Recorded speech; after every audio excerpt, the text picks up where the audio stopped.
ಯೋऽन्तಃಪ್ರವಿಶ್ಯ ಮಮ ವಾಚಮಿಮಾಂ ಪ್ರಸುಪ್ತಾಂ ಸಂಜೀವಯತ್ಯ ಕಿಲ ಶಕ್ತಿಧರಸ್ವಧಾಮ್ನಾ ಅನ್ಯಾಂಶ್ಚ ಹಸ್ತಚರಣಶ್ರವಣತ್ವಗಾದೀನ್ ಪ್ರಾಣಾನ್ನಮೋ ಭಗವತೆ ಪುರುಷಾಯ ತುಭ್ಯಂ ಭವದವೋಷ್ಣೇನ ತಾತಪ್ಯಮಾನಾನ್ ಭುವಿ ಪರಂ ನಾತಮಪ್ರೇಕ್ಷಮಾಣಾನ್ ಭುವನಮಾನ್ಯೇನ ಚ ಅನ್ಯೇನ ದೋಷ್ಣಾ ಭವತು ಭೀರ್ಮಾ ಇತಿ ನಃ ಸಾಂತ್ವಯಂತಂ ಪ್ರಣತವಾನ್ ಪ್ರಾಣಿನಾಂ ಪ್ರಾಣಭೂತಂ ಪ್ರಣತಿಭಿಃ ಪ್ರೀಣಯೇ ಪೂರ್ಣಬೋಧಂ ತಪೋ ವಿದ್ಯಾ ವಿರಕ್ತ್ಯಾದಿ ಸದ್ಗುಣೋಗಾಕರಾನಹಂ ವಾದಿರಾಜಗುರೂನ್ ವಂದೇ ಹಯಗ್ರೀವಪದಾಶ್ರಯಾನ್ ಮೂಕೋಪಿ ಯತ್ಪ್ರಸಾದೇನ ಮುಕುಂದಶಯನಾಯತೆ ರಾಜರಾಜಾಯತೆ ರಿಕ್ತೋ ರಾಘವೇಂದ್ರಂ ತಮಾಶ್ರಯೇ ಅನವದ್ಯಾತ್ಮಚಾರಿತ್ರಂ ವಾದಿಕದ್ಯೋತಭಾಸ್ಕರಂ ವಿದ್ಯಾಮಾನ್ಯಗುರುಂ ವಂದೇ ವಿದ್ಯಾವಿದ್ಯೋತಭಾಸ್ವರಂ ಶ್ರೀ ವಿಶ್ವೇಶತೀರ್ಥಗುರುಭ್ಯೋ ನಮಃ. ನಾರಾಯಣಂ ಸುರಗುರುಂ ಜಗದೇಕನಾಥಂ ಭಕ್ತಪ್ರಿಯಂ ಸಕಲಲೋಕನಮಸ್ಕೃತಂಚ ತ್ರೈಗುಣ್ಯವರ್ಜಿತಮಜಂ ವಿಭುಮಾದ್ಯಮೀಶಂ ವಂದೇ ಭವಗ್ನಮಮರಾಸುರಸಿದ್ಧವಂದ್ಯಂ. ಶ್ರೀ ಗುರುಭ್ಯೋ ನಮಃ. ಹರಿ ಓಂ ಹರಿ ಓಂ ಹರಿ ಓಂ.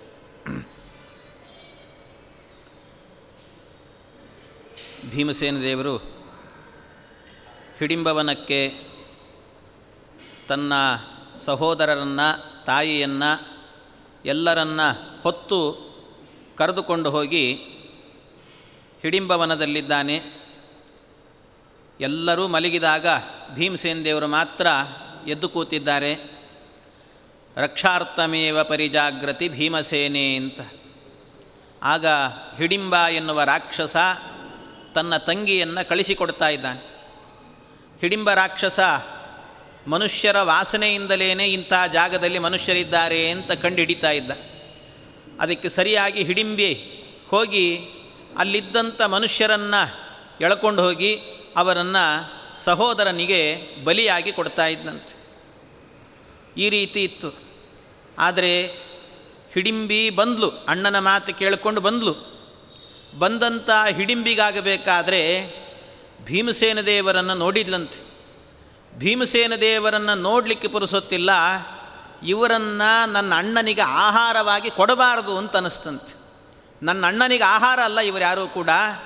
ನಿಜವಾಗಲೂ ಸಾಕ್ಷಾತ್ತು ಭೀಮಸೇನ ದೇವರು ಅಂತ ಹೇಳಿದರೆ 32 ಲಕ್ಷಣಗಳಿಂದ ಕೂಡಿದ್ದಾರೆ.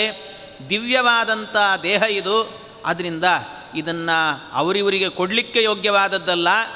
ಏನಾದರೂ ಇದ್ದರೆ ಇವನನ್ನೇ ನಾನು ವಿವಾಹ ಮಾಡಿಕೊಳ್ಬೇಕು ಅಂತ ವಿಚಾರ ಮಾಡಿದ್ಲಂತೆ. ಇವನನ್ನು ನಾನು ವಿವಾಹ ಮಾಡಿಕೊಳ್ಬೇಕು.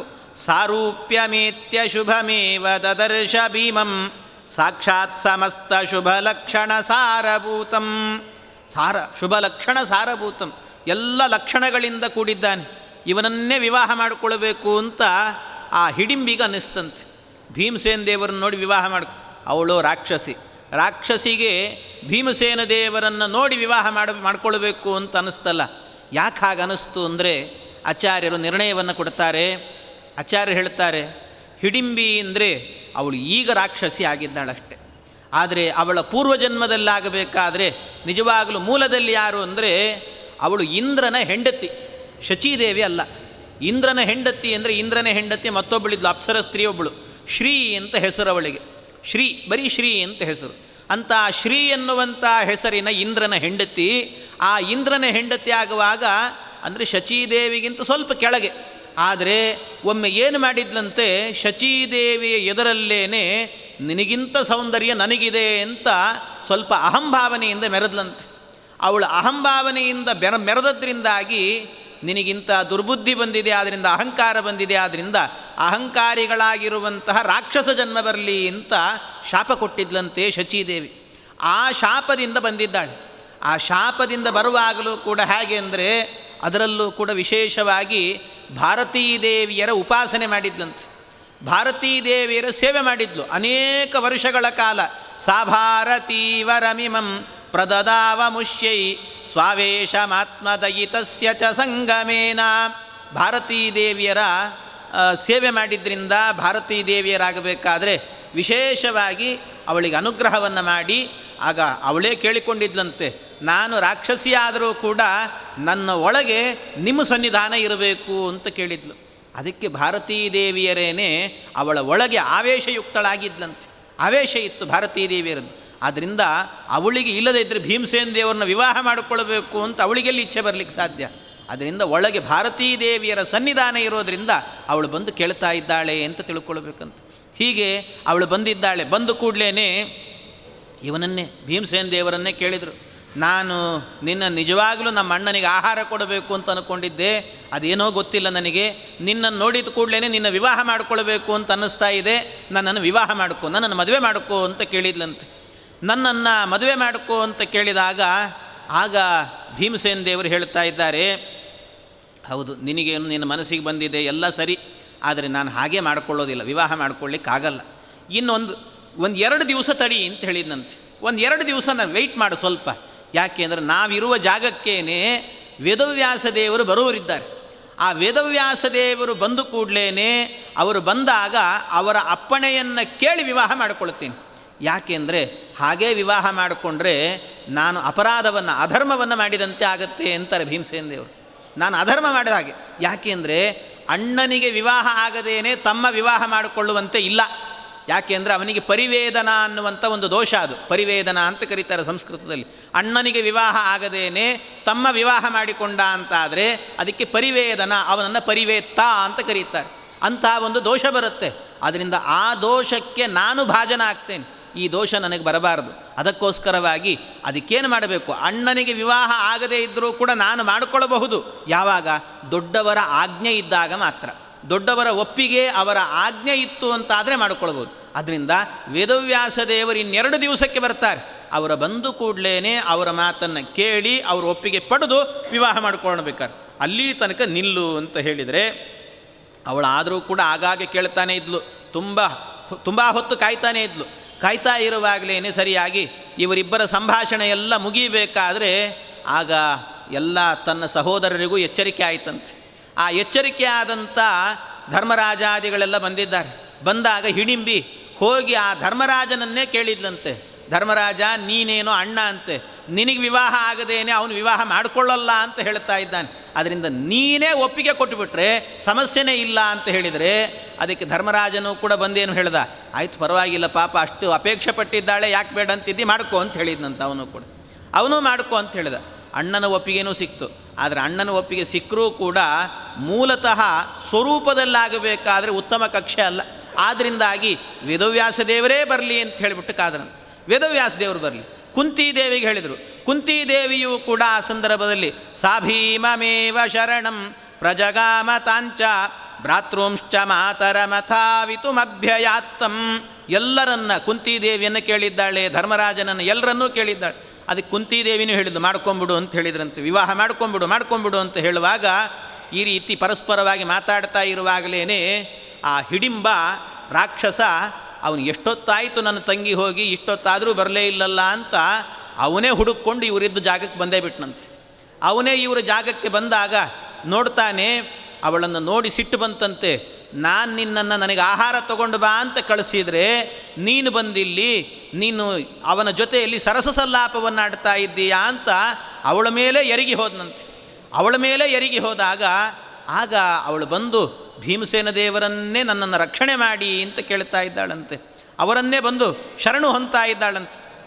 ನನ್ನನ್ನು ರಕ್ಷಣೆ ಮಾಡಿ ಅಂತ ಬಂದಾಗ ಆಗ ಭೀಮಸೇನ ದೇವರಾಗುವಾಗ ಅವರಿಗೆ ಅಲ್ಲಿದ್ದಂಥ ಕುಂತಿದೇವಿಗಾಯಿತು, ಇವರು ಯಾರಿಗೂ ತೊಂದರೆ ಆಗಬಾರ್ದು ಹತ್ತಿರದಲ್ಲಿ. ಅದಕ್ಕೇನು ಮಾಡಿದ್ರಂತೆ, ನಿನ್ನ ಜೊತೆಗೆ ಇಲ್ಲೆಲ್ಲ ಯುದ್ಧ ಮಾಡಲ್ಲ, ಸ್ವಲ್ಪ ದೂರ ಬಾ ಹೋಗೋಣ ಅಂತ ಹೇಳಿದ್ನಂತೆ. ಅಲ್ಲಿಂದ ಒಂದು ಸ್ವಲ್ಪ ದೂರ ಕರ್ಕೊಂಡು ಹೋದನಂತೆ. ದೂರ ಕರ್ಕೊಂಡು ಹೋಗಿ ಆಗ ಅಲ್ಲಿ ಭೀಮಸೇನ ದೇವರು ಯುದ್ಧ ಮಾಡಿದ್ರಂತೆ. ಏನು ಯುದ್ಧಗಳು ಅವರಿಬ್ಬರದ್ದು ಅಂದರೆ, ಮೊದಲು ಮುಷ್ಟಿ ಯುದ್ಧ ಮಾಡಿದ್ರಂತೆ, ಮುಷ್ಟಿ ಯುದ್ಧ. ಆಮೇಲೆ ಮುಷ್ಟಿ ಯುದ್ಧ ಆದಮೇಲೆ ಅವರಿಬ್ಬರು ಪರಸ್ಪರವಾಗಿ ಕೈಗೆ ಸಿಕ್ಕ ವಸ್ತುಗಳಿಂದ ಹೊಡ್ಕೊಂಡ್ರಂತೆ. ಕೈಗೆ ಸಿಕ್ಕ ವಸ್ತು ಏನು ವಸ್ತುಗಳು ಅಂದರೆ ಏನು, ಆ ಕಾಡಲ್ಲಿ ಯಾವುದಿರ್ತದೆ, ಕಾಡಲ್ಲಿ ಏನಾದರೂ ವಸ್ತು ಇರ್ತದೆ, ಯಾವ ವಸ್ತು ಇಲ್ಲ. ಮತ್ತೇನು ಮಾಡ್ತಿದ್ರಂತೆ, ಅಲ್ಲೇ ಅಕ್ಕಪಕ್ಕದಲ್ಲಿದ್ದಂಥ ಗಿಡ ಮರಗಳನ್ನೇ ಕಿತ್ತಿ ಹೊಡ್ಕೊಳ್ತಿದ್ರಂತೆ. ಅರ್ಥ ಮಾಡ್ಕೊಳ್ಳಿ, ಆ ಗಿಡವನ್ನೇ ಕಿತ್ತಿದ್ರು ಅಂದರೆ ದೊಡ್ಡ ದೊಡ್ಡ ಮರಗಳು, ಆ ಮರಗಳನ್ನು ನಮಗೆ ಅಲುಗಾಡಿಸ್ಲಿಕ್ಕಾಗಲ್ಲ, ಎಲೆ ಅಲ್ಲಾಡಿಸ್ಲಿಕ್ಕಾಗಲ್ಲ ಸರಿಯಾಗಿ, ಅಂಥದ್ದು ಮರವನ್ನೇ ಕಿತ್ತಿ ಹೊಡ್ಕೊಳ್ತಾ ಇದ್ದರು. ಮರವನ್ನು ಕಿತ್ತಿದ್ರು, ಅದು ಸಾಕಾಗಲಿಲ್ಲ. ಆಮೇಲೆ ಅಲ್ಲಲ್ಲೇ ಇದ್ದಂಥ ಕಲ್ಲುಗಳನ್ನೆಲ್ಲ ತಗೊಂಡು ಹೊಡ್ಕೊಂಡ್ರಂತೆ. ಆ ಕಲ್ಲುಗಳು ಖಾಲಿ ಆದವು, ಮರಗಳು ಖಾಲಿ ಆದವು. ಆಮೇಲೆ ಅವು ದೂರದಲ್ಲೆಲ್ಲೋ ಪರ್ವತಗಳಿದ್ವಂತೆ, ಆ ಪರ್ವತಗಳನ್ನೇ ಕಿತ್ತಿ ಹೊಡ್ಕೊಂಡ್ರಂತೆ. ಪರ್ವತಗಳಿಂದಲೇ ಹೊಡೆದಾಡಿದರು. ಅದನ್ನು ಹೊಡೆದಾಡಿದಾಗ ಪರ್ವತಗಳೆಲ್ಲ ಪುಡಿ ಆಗಿ ಹೋದುವಂತೆ. ಇಷ್ಟು ದೊಡ್ಡ ಯುದ್ಧ ನಡೀತು. ಇಷ್ಟು ಯುದ್ಧ ನಡೆದ ನಂತರ ಆಮೇಲೆ ಇನ್ನು ಜಾಸ್ತಿ ಹೊತ್ತಿವನು ಇರಬಾರ್ದು ಅಂತ ತೌ ಮುಷ್ಟಿ ಬಿಸ್ತರುಭಿರಶ್ಮಭಿರದ್ರಿಭಿಶ್ಚ ಯುದ್ವಾನಿತಾಂತರವತ ಪ್ರತಿಬೋಧಿತಾಂಸ್ತಾನ್.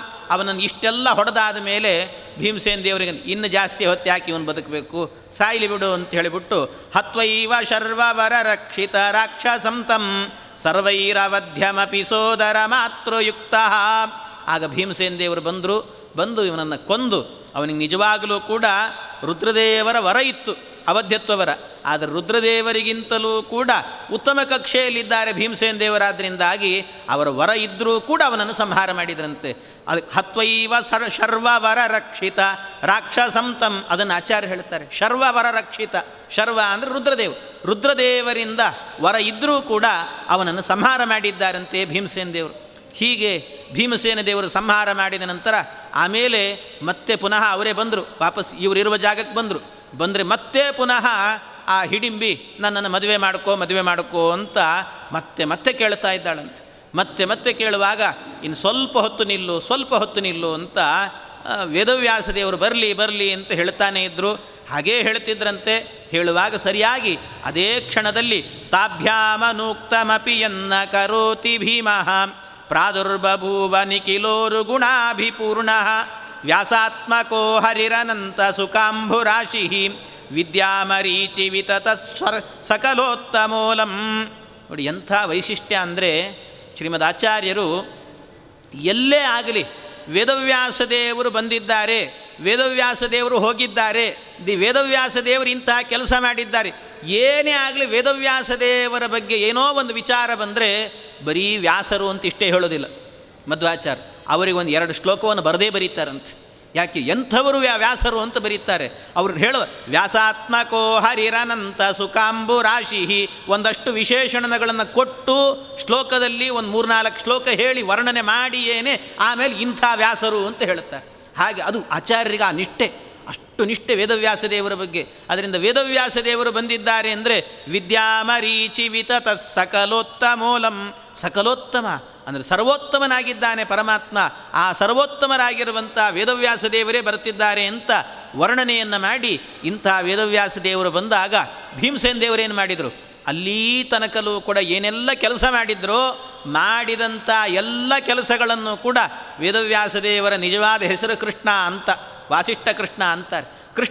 ಕೃಷ್ಣ ನಿನ್ನ ಪಾದಕ್ಕೆ ಅರ್ಪಣೆ ಮಾಡ್ತಾ ಇದ್ದೀನಪ್ಪ ಅಂತ ಸಮರ್ಪ್ಯ ಕೃತ್ಯಾನಿ ಕೃತೀಕೃತಾನಿ ವ್ಯಾಸಾಯ ಭೂಮ್ನೇ ಸುಕೃತಾನಿ ತಾವತ್ ಕರಿಷ್ಯಮಾಣಾನಿ ಚ ತಸ್ಯ ಪೂಜಾಂ ಸಂಕಲ್ಪಯಾಮಾಸ ಶುದ್ಧ ಬುದ್ಧಿ. ಎಲ್ಲ ಸಮರ್ಪ್ಯ ಕೃತ್ಯಾನಿ, ಎಲ್ಲ ಕೃತ್ಯಗಳನ್ನು, ಕೆಲಸಗಳನ್ನು, ಕರ್ಮಗಳನ್ನೆಲ್ಲವನ್ನೂ ಕೂಡ ಭಗವಂತನ ಪಾದಕ್ಕೆ ಇದೋ ನಿನಗೆ ಅರ್ಪಣೆ ಅಂತ ಕೃಷ್ಣಾರ್ಪಣ ಅಂತ ಹೇಳಿದ್ದಾರಂತೆ ಭೀಮಸೇನ ದೇವರು. ಇಷ್ಟು ಸಮರ್ಪಣೆ ಮಾಡಿದ ನಂತರ ಆಗ ದೃಷ್ಟ್ವೈವ ತಂ ಪರಮ ಮೋದಿನ ಆಶು ಪಾರ್ಥಾಃ ಮಾತ್ರ ಸಹೈವ ಪರಿಪೂಜ್ಯ ಗುರುಂ ವಿರಿಂಚೇ. ಎಲ್ಲರೂ ಬಂದು ವೇದವ್ಯಾಸದೇವರ ಆರಾಧನೆಯನ್ನು ಮಾಡಿದ್ದಾರೆ. ಅವರ ಪಾದಪೂಜೆ ಮೊದಲಾದ್ದನ್ನೆಲ್ಲ ಮಾಡಿ ಅವರನ್ನು ಆಪ್ಯಾಯತೆಯಿಂದ ಸ್ವಾಗತವನ್ನು ಮಾಡಿಕೊಂಡಿದ್ದಾರಂತೆ. ಮಾಡಿದಾಗ ಆ ಸಂದರ್ಭದಲ್ಲಿ ವ್ಯತ್ಯಾಸ ನೋಡಿ, ಯಾಕೆ ಅಂದರೆ ಎಷ್ಟು ವ್ಯತ್ಯಾಸ ಇದೆ ಅಂತ ಹೇಳಲಿಕ್ಕೆ. ಆಗಲೇ ಹೇಳಿದ್ರಂತೆ ವೇದವ್ಯಾಸದೇವರು ಕೂಡ ಹಿಡಿಂಬಿ ಮದುವೆ ಮಾಡಿಕೊಳ್ಬೇಕು ಅಂತ ಭಾಳ ಕೇಳ್ತಾ ಇದ್ದಾಳಲ್ವ, ಮಾಡ್ಕೊಂಬಿಡು ಅಂದ್ರಂತೆ ವೇದವ್ಯಾಸದೇವರು. ಮಾಡ್ಕೊಂಬಿಡು, ನಿನ್ನ ಹೆಂಡತಿ ಭಾರತೀ ದೇವಿನೇ ಅಲ್ಲಿದ್ದಾಳೆ ಅಂಥೇಳಿ, ಭಾರತೀ ದೇವಿನೇ ಅಲ್ಲಿದ್ದಾಳೆ ಆದ್ದರಿಂದ ಮಾಡ್ಕೊಂಬಿಡು ಅಂದರು.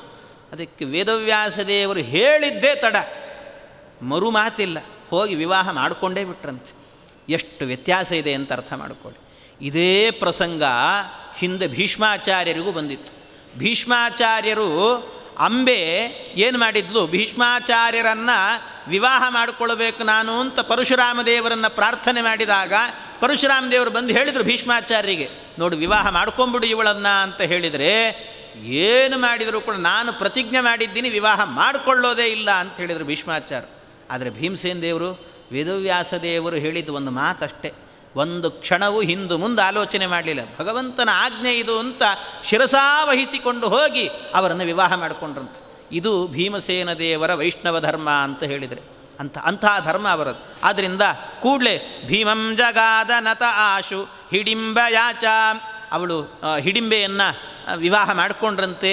ಆ ವಿವಾಹ ಮಾಡಿಕೊಂಡ ನಂತರ ಅವಳಿಗೆ ಕೂಡಲೇ ಅಂದರೆ 6 ತಿಂಗಳಿಗೆ ಒಬ್ಬ ಮಗ ಹುಟ್ಟಿದ್ನಂತೆ. 6 ತಿಂಗಳಿಗೆ ವಿವಾಹ ಆಯಿತು, 6 ತಿಂಗಳಿಗೆ ಒಬ್ಬ ಮಗ ಹುಟ್ಟಿದ್ನಂತೆ. ಇದೇನಿದು 6 ತಿಂಗಳಿಗೆ ಮಗ ಹುಟ್ಟಿದ್ದಾನೆ ಅಂದರೆ ಏನು ಗಾಬರಿ ಆಗಬೇಕಾಗಿಲ್ಲ. ರಾಕ್ಷಸರಲ್ಲಿ ಅಂಥದ್ದಿದೆ ಅಂತ ಹೇಳ್ತಾರೆ. ಯಾಕೆಂದರೆ ಸದ್ಯೋ ಹಿ ಗರ್ಭ ರಾಕ್ಷಸ್ಯೋ ಲಭಂತೆ ಪ್ರಸವಂತಿ ಚ ಅಂತ ಮಾತು. ಆದ್ದರಿಂದ ರಾಕ್ಷಸಿಯರಾಗಬೇಕಾದ್ರೆ ಸದ್ಯೋ ಗರ್ಭ ಅಂದರೆ ಅವ್ರಿಗೆ ಬೇಕು ಅಂದ ಕೂಡಲೇ ಗರ್ಭ ಬಂದುಬಿಡ್ತದಂತೆ. ಆದ್ದರಿಂದ ಅದೇ ರೀತಿಯಲ್ಲಿ ಸದ್ಯೋಗರ್ಭವಾಯಿತು. ಆ ಸದ್ಯೋಗರ್ಭದಿಂದ 6 ತಿಂಗಳಲ್ಲೇ ಅವರಿಗೊಬ್ಬ ಮಗನೂ ಹುಟ್ಟಿದ್ನಂತೆ. ಆ 6 ತಿಂಗಳೇನು ಮಾಡ್ತಾ ಇದ್ರು ಅಂದರೆ, ಭೀಮಸೇನ ದೇವರನ್ನು ನಿತ್ಯವೂ ಕೂಡ ಹಿಡಿಂಬಿ ಇಡೀ ಕಾಡಲ್ಲಿ ಸಂಚಾರ ಮಾಡಲಿಕ್ಕೆ ಅಂತ ಭೀಮಸೇನ ದೇವರನ್ನು ತನ್ನ ಭುಜದ ಮೇಲೆ ಹೊತ್ತುಕೊಂಡು ಓಡಾಡ್ತಿದ್ಲಂತೆ, ಗಂಡನ ಸೇವೆ ಅಂತ ಈ ರೀತಿ ಮಾಡ್ತಿದ್ಲು. ಇಡೀ ಸಂಚಾರ ಮಾಡಿಕೊಂಡು ಬರೋದಂತೆ. ಆಮೇಲೆ ರಾತ್ರಿ ಹೊತ್ತಿಗೆ ತನ್ನ ಸ್ಥಾನಕ್ಕೆ ಬಂದು ಕೂತ್ಕೊಳ್ಳು. ಹೀಗೆ ಇದ್ರಂತೆ ಅವರು ಪರಸ್ಪರವಾಗಿ. ಈ ರೀತಿ ಹೀಗಿದ್ದವರು ಕೊನೆಗೆ 6 ತಿಂಗಳಿಗೆ ಒಬ್ಬ ಮಗ ಹುಟ್ಟಿದಂತೆ. ಇದೆಲ್ಲವೂ ಕೂಡ ರಾಕ್ಷಸರಲ್ಲಿರುವಂತಹದ್ದು ಅಂತ. ದೇವತೆಗಳಲ್ಲೂ ಹಾಗಿದೆ. ಸದ್ಯೋಗರ್ಭ ಎನ್ನುವಂತಹದ್ದು ವಾಯುದೇವರೇನೆ. ಕುಂತಿದೇವಿಯಲ್ಲಿ ಭೀಮಸೇನ ದೇವರು ಹುಟ್ಟಿದರು. ಹೇಗೆ ಹುಟ್ಟಿದರು? ಹುಟ್ಟಿದ್ದೇನು ಅವರಿಗೆ 9 ತಿಂಗಳು ಯಾವುದೂ ಇಲ್ಲ. ಸ್ಪೃಷ್ಟೈವ ಯಂ ಪ್ರೀತಿ ಮತಾನಿಲೇನ ನರೇಂದ್ರ ಕಾಂತ ಸುಷುವೇತ್ರ ಕುಂತಿದೇವಿ ಹಡದದ್ದು ಹಾಗೆ ಭೀಮಸೇನ ದೇವರನ್ನು. ಸ್ಪೃಷ್ಟೈವಯಂ, ಅವಳನ್ನು ಸ್ಪರ್ಶ ಮಾಡಿದ್ದಷ್ಟೇ ವಾಯುದೇವರು, ತನ್ಮಾತ್ರದಿಂದಲೇ ಅಲ್ಲಿ ಭೀಮಸೇನ ದೇವರು ಹುಟ್ಟಿದ್ರಂತೆ. ಅದರಿಂದಾಗಿ ಅದು ದೇವತೆಗಳಲ್ಲಿ ರಾಕ್ಷಸಿಯರಲ್ಲಿ ಬೇಗನೆ ಸದ್ಯೋಗರ್ಭ ಎನ್ನುವಂಥದ್ದಿದೆ ಅಂತ ಇದರಿಂದ ಅರ್ಥ ಮಾಡಿಕೊಳ್ಬೇಕು ಅಂತ ಹೇಳಿದ್ದಾರೆ. ಹೀಗೆ ಅಲ್ಲಿ ಹುಟ್ಟಿದ ಕೂಡಲೇ ಆಮೇಲೆ ಒಬ್ಬ ಮಗ ಹುಟ್ಟಿದ್ನಲ್ಲ, ಆ ಮಗನಿಗೆ ಒಂದು ಹೆಸರಿಟ್ಟಿದ್ದಾರಂತೆ. ಅವನ ಹೆಸರೇನು ಅಂದರೆ ಘಟೋತ್ಕಚ ಅಂತ ಹೆಸರಂತೆ. ಘಟೋತ್ಕಚ. ಅವನಿಗೆ ಘಟೋತ್ಕಚ ಅಂದರೆ ಏನಿದು ವಿಚಿತ್ರವಾಗಿದೆ ಹೆಸರು ಅಂತ ಅನಿಸುತ್ತೆ. ಅವಳು ಹುಟ್ಟಿದಂಥ ಮಗನೂ ರಾಕ್ಷಸನೇ ಆಗಿದ್ದಂತೆ. ಅವನಿಗೆ ಘಟೋತ್ಕಚ ಅಂತ ಹೆಸರು. ಯಾಕೆ ಘಟೋತ್ಕಚ ಅಂತ ಹೆಸರು ಅಂದರೆ ಆಚಾರ್ಯರು ಭಾಳ ಚೆನ್ನಾಗಿ ನಿರ್ಣಯ ಕೊಡ್ತಾರೆ ಅದಕ್ಕೆ. ದೇವೋಪಿ ರಾಕ್ಷಸತನುರ್ನಿರುತಿ ಪುರಾಯ ಆವೇಶಯುಕ್ತ ಗಿರೀಶಸ್ಯ ಘಟೋತ್ಕಚಾಖ್ಯ ಪೂರ್ವಂ ಘಟೋಪಮಮುಷ್ಯ ಶಿರೋ ಬಭೂವ ಕೇಶಾನಿಮೇಷತ ಉದಾರಸುರತೋ ಹಿ ನಾಮ. ಇವನಿಗೆ ಈ ಹೆಸರು ಬಹಳ ಯುಕ್ತಿಯುಕ್ತವಾಗಿದೆ ಅಂತ ಹೇಳುತ್ತಾರೆ. ಯಾಕೆ? ಅವನು ಹುಟ್ಟಿದಾಗ ಅವನ ಮುಖ ಹೇಗಿತ್ತು ಅಂದರೆ ಘಟದಂತೆ ಇತ್ತಂತೆ. ಘಟ ಅಂತ ಹೇಳಿದರೆ ಮಡಿಕೆಯಂತೆ ಗಡಿಗೆಯಂತೆ ಇತ್ತಂತೆ ಅವನ ಮುಖ. ಅದು ಹೇಗೆ ಬೋರ್ಲ ಹಾಕಿದಂಥ ಮಡಿಕೆ ಹೇಗಿರುತ್ತೋ ಹಾಗೆ ಇತ್ತಂತೆ ಅವನದು ಮುಖ. ಬೋರ್ಲ ಹಾಕಿದಂಥ ಮಡಿಕೆ, ಅದು ಬೋರ್ಲ ಹಾಕಿದಂಥ ಮಡಿಕೆ ಅಂತಿತ್ತು. ಆದ್ದರಿಂದಾಗಿ ಈ ಘಟದಂತೆ ಇದೆ ಇವನ ಮುಖ. ಘಟ ಅಂದ್ರಂತೆ. ಘಟ ಅಂತ ಹೇಳುವಾಗಲೇ ಅವನ ಈ ಮೇಲಿನ ಭಾಗ ಏನಿತ್ತು ಅಲ್ಲೆಲ್ಲ ಕೂದಲು ಬೆಳೀತಂತೆ. ಅದನ್ನು ಕಚ ಅಂತ ಕರೀತಾರೆ. ಸಂಸ್ಕೃತದಲ್ಲಿ ಕಚ ಅಂದರೆ ಕೂದಲು ಅಂತ ಅರ್ಥ, ರೋಮ. ಆ ರೋಮಗಳೆಲ್ಲ ಮೇಲೆ ಬೆಳೆದುವಂತೆ. ಅವು ಮೇಲ್ಮುಖವಾಗಿ ಅಂದರೆ ಉತ್ಕಚ, ಉತು ಅಂದರೆ ಮೇಲೆ ಅಂತ ಅರ್ಥ. ಆದ್ದರಿಂದ ಮೇಲ್ಮುಖವಾಗಿ ಆ ರೋಮಗಳೆಲ್ಲವೂ ಕೂಡ ಬೆಳೆದುವಾದ್ದರಿಂದ ಮುಖ ಘಟದಂತೆ, ಆ ಘಟದ ಮೇಲೆ ಮೇಲ್ಮುಖವಾಗಿ ಕೂದಲು ಬೆಳೆದು ನಿಂತಿದ್ದಾವೆ. ಆದ್ದರಿಂದ ಘಟ ಉತ್ಕಚ, ಆದ್ದರಿಂದ ಘಟೋತ್ಕಚ ಅಂತ ಅವನಿಗೆ ಹೆಸರು ಬಂತಂತೆ. ಹೀಗೆ ಘಟೋತ್ಕಚ ಅನ್ನುವಂಥ ಹೆಸರಿನಿಂದ ವಿಖ್ಯಾತನಾಗಿದ್ದಾನೆ. ಆಗ ವೇದವ್ಯಾಸ ದೇವರು ಅವರಿಗೆ ಹೇಳೇ ಇದ್ದರಂತೆ ಭೀಮಸೇನ ದೇವರಿಗೆ, ಇವನು ಘಟೋತ್ಕಚ ಅನ್ನೋನು ಹುಟ್ಟುತ್ತಾನೆ, 6 ತಿಂಗಳ ಕಾಲ ಇವಳ ಜೊತೆ ಸಂಸಾರ ಮಾಡು, ಆಮೇಲೆ ಇವಳನ್ನು ಬಿಟ್ಟು ನೀನು ಹೋಗಬಹುದು ಅಂತ ವೇದವ್ಯಾಸ ದೇವರೇ ಅಪ್ಪಣೆ ಕೊಟ್ಟಿದ್ದರು. ಈ ಘಟೋತ್ಕಚ ಅಂದರೆ ಯಾರು ಅಂದರೆ, ಈ ಘಟೋತ್ಕಚನನ್ನು ಅವನ ವಿವರಣೆಯನ್ನು ಕೊಡ್ತಾರೆ ಆಚಾರ್ಯ. ಅವನು ಯಾರು ಅಂದರೆ ದೇವೋಪಿ ರಾಕ್ಷಸತನು ನಿವೃತ್ತಿಪುರಾಯ ಅಂತ. ಒಂದು ನಿವೃತ್ತಿ ಅಂತ ಈ ದಿಕ್ಕುಗಳಲ್ಲಿ ಉತ್ತರ ಮತ್ತು ದಕ್ಷಿಣ ಇವೆರಡರ ಮಧ್ಯದಲ್ಲಿರುವಂಥ ದಿಕ್ಕಿಗೆ ನೈಋತ್ಯ ಅಂತ ಕರೀತಾರೆ. ಆ ನೈಋತ್ಯ ಅನ್ನುವಂಥ ಏನು ದಿಕ್ಕಿದೆ, ಆ ದಿಕ್ಕಿಗೆ ಒಬ್ಬ ಅಭಿಮಾನಿ ಇದ್ದಾನೆ. ಆ ಅಭಿಮಾನಿಯ ಹೆಸರೇನೆಂದರೆ ನಿವೃತ್ತಿ ಅಂತ ಹೆಸರು ಅವನಿಗೆ. ಆ ನಿವೃತ್ತಿನೇ ಇಲ್ಲಿ ಘಟೋತ್ಕಚನಾಗಿ ಅವತ ಹುಟ್ಟಿದ್ದಾನೆ ಅಂತ ತಿಳ್ಕೊಳ್ಬೇಕು ಅಂತ ಆಚಾರ್ಯ ಹೇಳ್ತಾರೆ. ಹೀಗೆ ಆವೇಶಯುಕ್ತ ಗಿರೀಶಸ್ಯ ಘಟೋತ್ಕಚಾಖ್ಯ, ಅವನಲ್ಲಿ ವಿಶೇಷವಾಗಿ ರುದ್ರದೇವರ ಆವೇಶವೂ ಇತ್ತಂತೆ. ರುದ್ರದೇವರ ಆವೇಶ ಇದೆ, ಇಂಥ ಒಬ್ಬ ವ್ಯಕ್ತಿ ಹುಟ್ಟಿದ್ದಾನಂತೆ. ಇಷ್ಟು ಹುಟ್ಟಿದ ನಂತರ ಆಮೇಲೆ 6 ತಿಂಗಳಾದ ನಂತರ ಪುನಃ ವ್ಯಾಸರು ಬಂದ್ರಂತೆ, ವೇದವ್ಯಾಸರು ಬಂದು ಇಲ್ಲಿ ನಿನ್ನ ಕೆಲಸ ಮುಗಿದಿದೆ, ಇನ್ನು ಇಲ್ಲಿ ಇರಬೇಕಾಗಿಲ್ಲ, ನೀನು ಇನ್ನು ಹೊರಡಬಹುದು ಅಂತ ಅಲ್ಲಿಂದ ಏಕಚಕ್ರ ನಗರಕ್ಕೆ ಕರ್ಕೊಂಡು ಹೋಗ್ತಾ ಇದ್ದಾರಂತೆ. ಏಕಚಕ್ರ ನಗರ. ವ್ಯಾಸೋಪಿ ಪಾಂಡುತನನೈಹಿ ಸಹಿತೋಬಕಸ್ಯ ರೌದ್ರಾಧ್ವರಾಜ್ಯಯದವಾಪ್ಯಗತಸ್ಯ ನಿತ್ಯಂ. ಇಲ್ಲಿ ವೇದವ್ಯಾಸ ದೇವರು ಅಲ್ಲಿ ಕರ್ಕೊಂಡು ಹೋಗುವಾಗಲೇ ನೀವೆಲ್ಲ ಇಂಥ ಕೆಲಸಗಳನ್ನು, ಆಗಲೇ ಅವನಿಗೆ ಹೆದರಿಕೆ ಶುರುವಾಗಿತ್ತು ಧರ್ಮರಾಜನಿಗೆ ಹೆದರಿಕೆ ಶುರುವಾಗಿಬಿಟ್ಟಿದೆ. ಯಾಕೆಂದರೆ ಈ ಭೀಮ ಸುಮ್ಮನೆ ಇರ್ತಾ ಇಲ್ಲ, ಎಲ್ಲಿ ಹೋದರೂ ಕೂಡ ಯಾರು ದುಷ್ಟರು ಕಾಣ್ತಾರೋ ಅವ್ರನ್ನ ಸೆದೆ ಬಿಡಿತಿದ್ದಾನೆ. ಇವನು ಇದೇ ರೀತಿ ಮಾಡ್ತಾ ಹೋದರೆ ಇಂಥ ದೊಡ್ಡ ದೊಡ್ಡ ವ್ಯಕ್ತಿಗಳು ರಾಕ್ಷಸರೆಲ್ಲ ಸಾಯ್ತಾ ಇದ್ದರೆ ಇಂಥ ರಾಕ್ಷಸರನ್ನು ಕೊಲ್ಲುವ ಸಾಮರ್ಥ್ಯ ಯಾರಿಗೂ ಸಾಮಾನ್ಯರಿಗಿಲ್ಲ. ಇದು ಕೊಲ್ತಾ ಇದ್ದಾರೆ ಅಂದರೆ ಯಾರೋ ಒಬ್ಬ ಪರಾಕ್ರಮಿ ಇರಬೇಕು ಅಂತ ಅಲ್ಲಿ ಇಲ್ಲಿ ಪತ್ರಿಕೆಗಳಲ್ಲಿ ಪ್ರಿಂಟ್ ಆದರೆ ಅದು ದುರ್ಯೋಧನನಿಗೆ ಗೊತ್ತಾದರೆ ಅವನು ಊಹೆ ಮಾಡ್ತಾನೆ, ಇನ್ನೂ ಭೀಮ ಬದುಕಿದ್ದಾನೆ ಅಂತ ಅಂದುಕೊಳ್ತಾನೆ. ಭೀಮ ಬದುಕಿದ್ದಾನೆ, ಪಾಂಡವರು ಬದುಕಿದ್ದಾರೆ ಅಂತ ಗೊತ್ತಾಗ್ತದೆ. ಪಾಂಡವರು ಬದುಕಿದ್ದಾರೆ ಅನ್ನೋ ವಿಚಾರ ಗೊತ್ತಾದರೆ ಮತ್ತೆ ನಮ್ಮನ್ನು ಹುಡುಕ್ಲಿಕ್ಕೆ ಶುರು ಮಾಡ್ತಾನೆ. ಅವನು ಹುಡುಕ್ಲಿಕ್ಕೆ ಶುರು ಮಾಡಿದರೆ ಮತ್ತೆ ಅನರ್ಥ ನಮಗೆ, ಯಾಕೆ ಬೇಕಿದು ಅಂತ ಧರ್ಮರಾಜನಿಗೆ ಒಳಗಿಂದ ಬುಗುಲು. ಇಂಥ ಬುಗುಲಿಟ್ಟುಕೊಂಡೇ ಕರ್ಕೊಂಡು ಹೋಗ್ತಿದ್ದಾನೆ. ಆದರೆ ವೇದವ್ಯಾಸ ದೇವರು ಬಂದರು, ಕರ್ಕೊಂಡು ಹೋಗ್ತಿದ್ದಾರೆ. ಅದು ಆಗ ಹೇಳ್ತಿದ್ದಾನೆ ಭೀಮಸೇನ ದೇವರಿಗೆ, ಬೇಡ ಇದೆಲ್ಲ ನಮಗೆ ಬಿಟ್ಟುಬಿಡು ಅಂತ ಹೇಳ್ತಿದ್ದ.